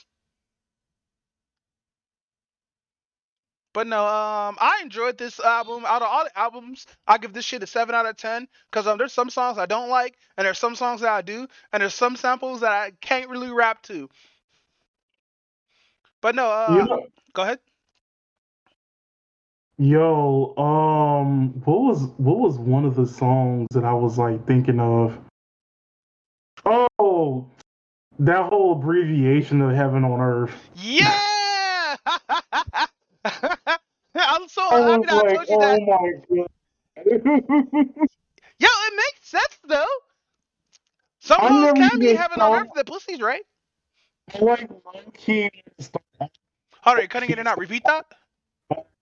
I sort of like low key want to start calling some women that now. Don't do it. Don't fucking do it. Hey, yo, don't do that shit. They don't catch on easily. But like, look at you looking like a heaven on earth. Get it slapped instantly, bro. But no, really good abbreviation. I really want to use that though. But no, this is a good album. Hey, Alicorn, I have an idea. You down if I cover an album every other week, so you can take a break from covering albums every week and stuff? Yeah, I could do that. Yeah, we could do that. We could switch in between. Yeah, yeah, cause like when I went into this shit, bro, I didn't think it would be that good. This is like my fifth time listening to this shit.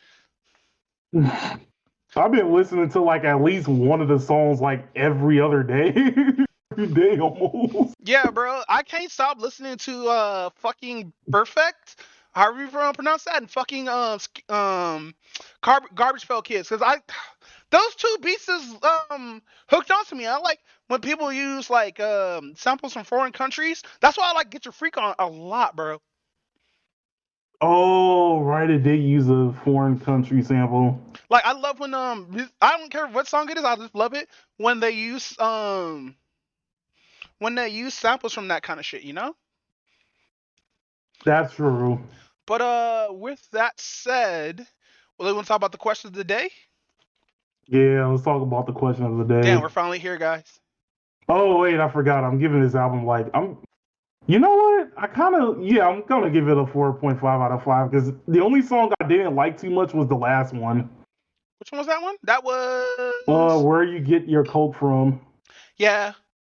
Like me, it was Jack Horror Milk Combo, Run the Jewels, and Orange Juice Jones. The Set Your Bitch Ass Up was fine, but that was more. That feels like a song to me. That feels like that should have been just a skit. But then again, it works. Fentanyl Tester was okay. Scaring the House is good. Lean Beef Patty. I heard this song way too many times because I heard it before it came out, and it was okay. Let's see. I think that was it. And we already talked to death about fucking the other ones that we enjoyed. Oh, I think it was. Wait, was it Orange Jones? Was it Orange Juice Jones that was the NSYNC sample? I'm checking. Because I know it's something you're talking about. I just don't remember what song it was. Because you used the one of the chorus, right? Yeah, it's this one.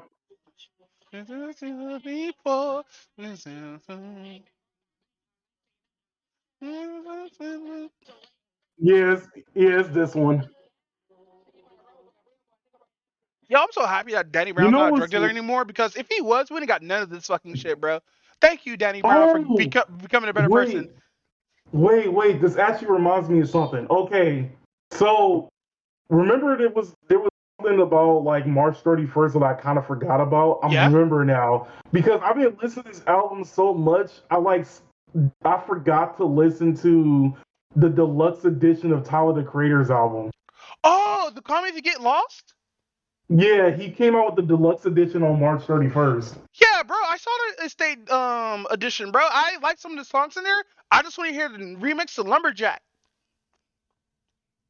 That's right. He did make wait. Did he make a remix of it? No, he hasn't yet. He only been bringing out singles as of late. Yeah, some of the singles is actually pretty good, especially the video of Sorry Not Sorry. Yeah, Sorry Not Sorry is real fucking good. And I was listening to somebody who was talking about a metaphor for that, because basically the new Tyler is beating up all the old Tylers.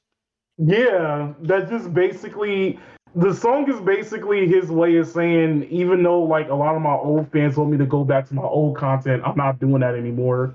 You know, that's understandable, because it's called growing the fuck up, and Tyler's doing that right now. He's growing the fuck up. Exactly. But with that said, let's talk about the question of the day. All right, question of the day. If you were to do either like a crime or something, and somebody caught in one of these four characters, or six in this particular case, caught lacking, which one you think would be like the worst one to get caught lacking with? The Powerpuff Girls, Batman, Omni-Man, or Mamoru Chia? Okay, so the Powerpuff Girls is gonna kill you, Omni-Man's gonna kill you, Batman's gonna beat the shit out you, and Murderer's gonna kill you. So we could cut out Batman all like. Worst comes to shove, you just gonna what? Have a couple of broken ribs, some bones, and you're lip busted by Batman? The Powerpuff Girls destroy niggas sometimes, bro. Have you seen how much Mojo Jojo got his ass whooped? Still remember that time they broke into jail just to beat him up? Yeah. The Powerpuff Girls are some real goons, bro. Bro, like, Omni-Man, you're probably like, put you in front of the train and shit like that. Or like, But let you like, get your ass beat by Battle Beast. The but best like, character in Invincible. facts. But the thing about Batman and Omni-Man, you can easily avoid them. I don't think with Omni-Man. 'Cause, like- Omni-Man's too quick. Batman will eventually chase your ass down, though. No, it's not that. It's because like Batman doesn't really do any of his work during the daytime, so you just don't have to do anything during nighttime, and then you just can't get caught lacking off during nighttime. And Omni-Man is more of I don't mess if you don't if you're not in my way, I won't mess with you at all type Yeah, but ordeal. Omni-Man's that type of nigga who just don't give a shit, bro. True. You forgot Omni-Man has the power of not caring. And that's what makes heroes like Superman, fucking whatchamacallit, Superman, fucking Homelander, and any other superpowered fucking Superman clone. All it takes is not giving a shit to be murderous, bro. True. And Omni-Man had that I don't give a fuck swagger, bro. So like, True. my worst case scenario, I'd rather take it from Batman than we haven't talked about Murderer, huh? I haven't talked about Murderer at all. Like, wouldn't he just put you in like a coma? Honestly, I think Madara will give you a quick death when he realizes you won't give him any competition. Yeah, I think that's what it is too. But no, Omni-Man, I'll just be like, you know what? I'm sorry, bro. please don't kill me. I know you're gonna rip up my spine and beat me with it, but please. But the Powerpuff Girls, bro, they show no remorse, nigga. No remorse. But you could probably trick the Powerpuff Girls though, because remember they're kids. I mean, but that's also like the worst thing about the Powerpuff Girls too. You not only have to get beat up by the Powerpuff Girls, you also have to live with the fact you got beat up by a bunch of kindergartners. Yeah, that will play with your body, bro. Like Bubbles over here, like hee, pop, pop, pop, just beating the shit out you, bro. You sitting there, skulls like a bloody bowl and shit. Over here, fucking Blossom saying like, "Look, guys, stay safe." The power of the narrators come through. You see Hearts are like, the fuck's going on? Who is this voice is talking? And then like, yeah, the safest bet. Who is the worst we call lacking? Probably Omni-Man. But that's just me though. Who do you think? I was gonna go with Powerpuff Girls. I'm gonna just be real with you. Really? So we're not even considering Madara. Cause like I said, if you get caught lacking with Madara, he'll give you like a quick death. And all the other three will basically beat you to death. Well, no, Batman's the safest one because he technically will hold back. He'll hold back, but you'll still be like laying down on the ground. He'd be like, "Now talk." I forgot that he does that shit. This dude doing after fatality taunts and shit.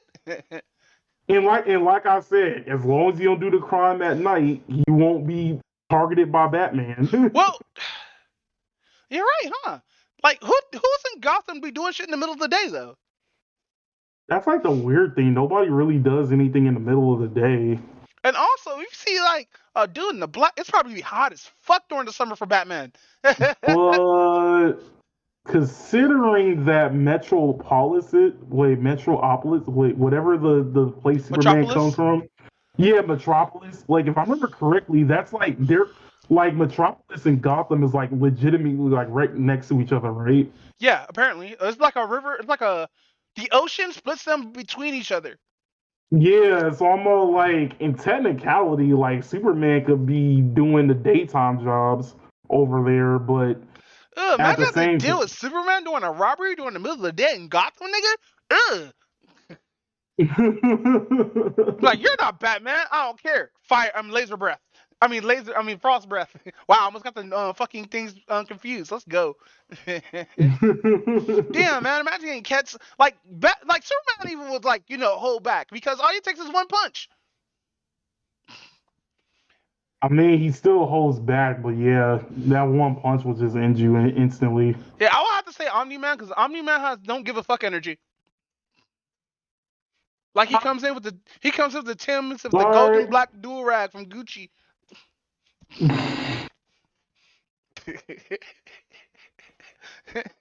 Nigga has Air Forces around his neck with Timbs on. Like, what? Air Forces in Timbs? He's like, shut up, nigga, stomp. Air Forces in Timbs. Oh my god. He got the Air Forces around his neck. Why is he around his neck like that? But no, Omni-Man would definitely be like horror fueled, dude, because like you already know he's a hero, and also Batman only works during the night. Fucking Omni-Man don't give a fuck. He'll just come at you any time of the day. The Powerpuff Girls too. Damn, who would win in the fight? The Powerpuff Girls or probably Omni-Man? Yeah, actually, if I remember correctly, I think somebody did draw a picture of Omni-Man and the Powerpuff Girls going against each other. Yeah, I would like to see that fight though. Excuse me. But no, with that said, bro, you want to get out of here since it's almost like we got 3 hours and 25 minutes done actually. Interesting. But yeah, man, it's fucking good podcast, bro. Yeah, that was a good one. Yeah, taking that break was helpful, but like if we did that last week, bro, I've been just constantly just coughing into the fucking mic, bro. Like I got cough syrup and all that good stuff, and yeah, it's helping, but fuck, man. But no, damn, Madara will just murder you instantly. Well, Madara murder you instantly, but I think Omni-Man will probably beat your ass until you like end up dying. And the Powerpuff Girls will just stop once you stop resisting.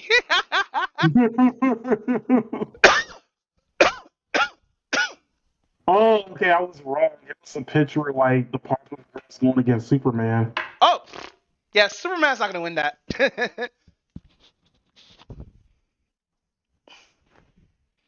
But no, with that said, you wanna get out of here? Yeah, we can get out of here. All right, that was episode 137 of the Hotsticks Podcast. Alucard, where can you find you at, my king? You Pause, can by the find way. me on you can find me Yuki Konato on YouTube and Alucard Lion on Twitch. Where can you find us, King? We can find you, King. You can find me on Twitch at Shindumba. If you're already here, you already know. You can find also, I think you can find me on YouTube at UB Doombot and Twitter at UB Doombot. But also, we're not going to be using TikTok anymore, even though we still got videos on those. We're going to post on mostly Instagram and YouTube at the Hotsticks Clips, and on Twitter at Hotsticks Clips. And once I get all the clips situated, because there's a lot of clips I have to drop on Twitter. But no, That you find out sounds what's been about going on right. with Twitter, dude? No, what's been going on with Twitter? Basically they raised the price of Twitter Blue again. Wait, what? Yeah. So instead of it being like $8, it's now $15. Jesus. Yeah, companies. Guess how much companies have to pay to it if you're not already established? How much? $1,000 and $50 every other account that they have. That's asinine. I know, right? But no, yeah, with that said, we're out of here. Alicorn, thank you for coming to the podcast, bro. No problem. I'm in the bathroom right now because I've been coughing way too much and all my guts are trying to spill out. Well, I should be able to turn off well, I can't turn off recording from here, but no, man, fucking yeah, I watched another anime called it's like a speed running anime, I guess, or like a parkour anime where it's like a sport but it involves monsters and Terminator robots. That sounds pretty interesting. Yeah, it's just like a hardcore attack for like money and shit like that. And this main character, who looks like a dead ass main character with goggles and everything, and he learned the power of parkour, which the robots can't understand and shit like that. And so these guys live on the fucking moon. But that's besides the point. So basically it's a tournament where they try to win cash prizes by beating each level. And each level you have to like run from these robots while also trying to save people. And it's a simulation of people who are trying to live on Earth in Shibuya, right? Where this devastating thing happened with these monsters. And now we're trying to figure out what's going to be the next episode or whatnot. Because, like, especially one of his Care Master episodes where, like, the guy's doing this for his brother and he has to win. Shit like that. And we meet all these interesting characters from Boku no Hero and all that good stuff. And it was okay anime, but it's not for me. Is this a recent anime? Yes. This season or like around past season? This season. It dropped, what, Saturday? Oh, okay. But I like the character design. But besides all that, bro, you hear about the hold on. Let me turn off the stream, it'll keep recording. Hey, what up, fam? Hey, Raven. Y'all some bitches.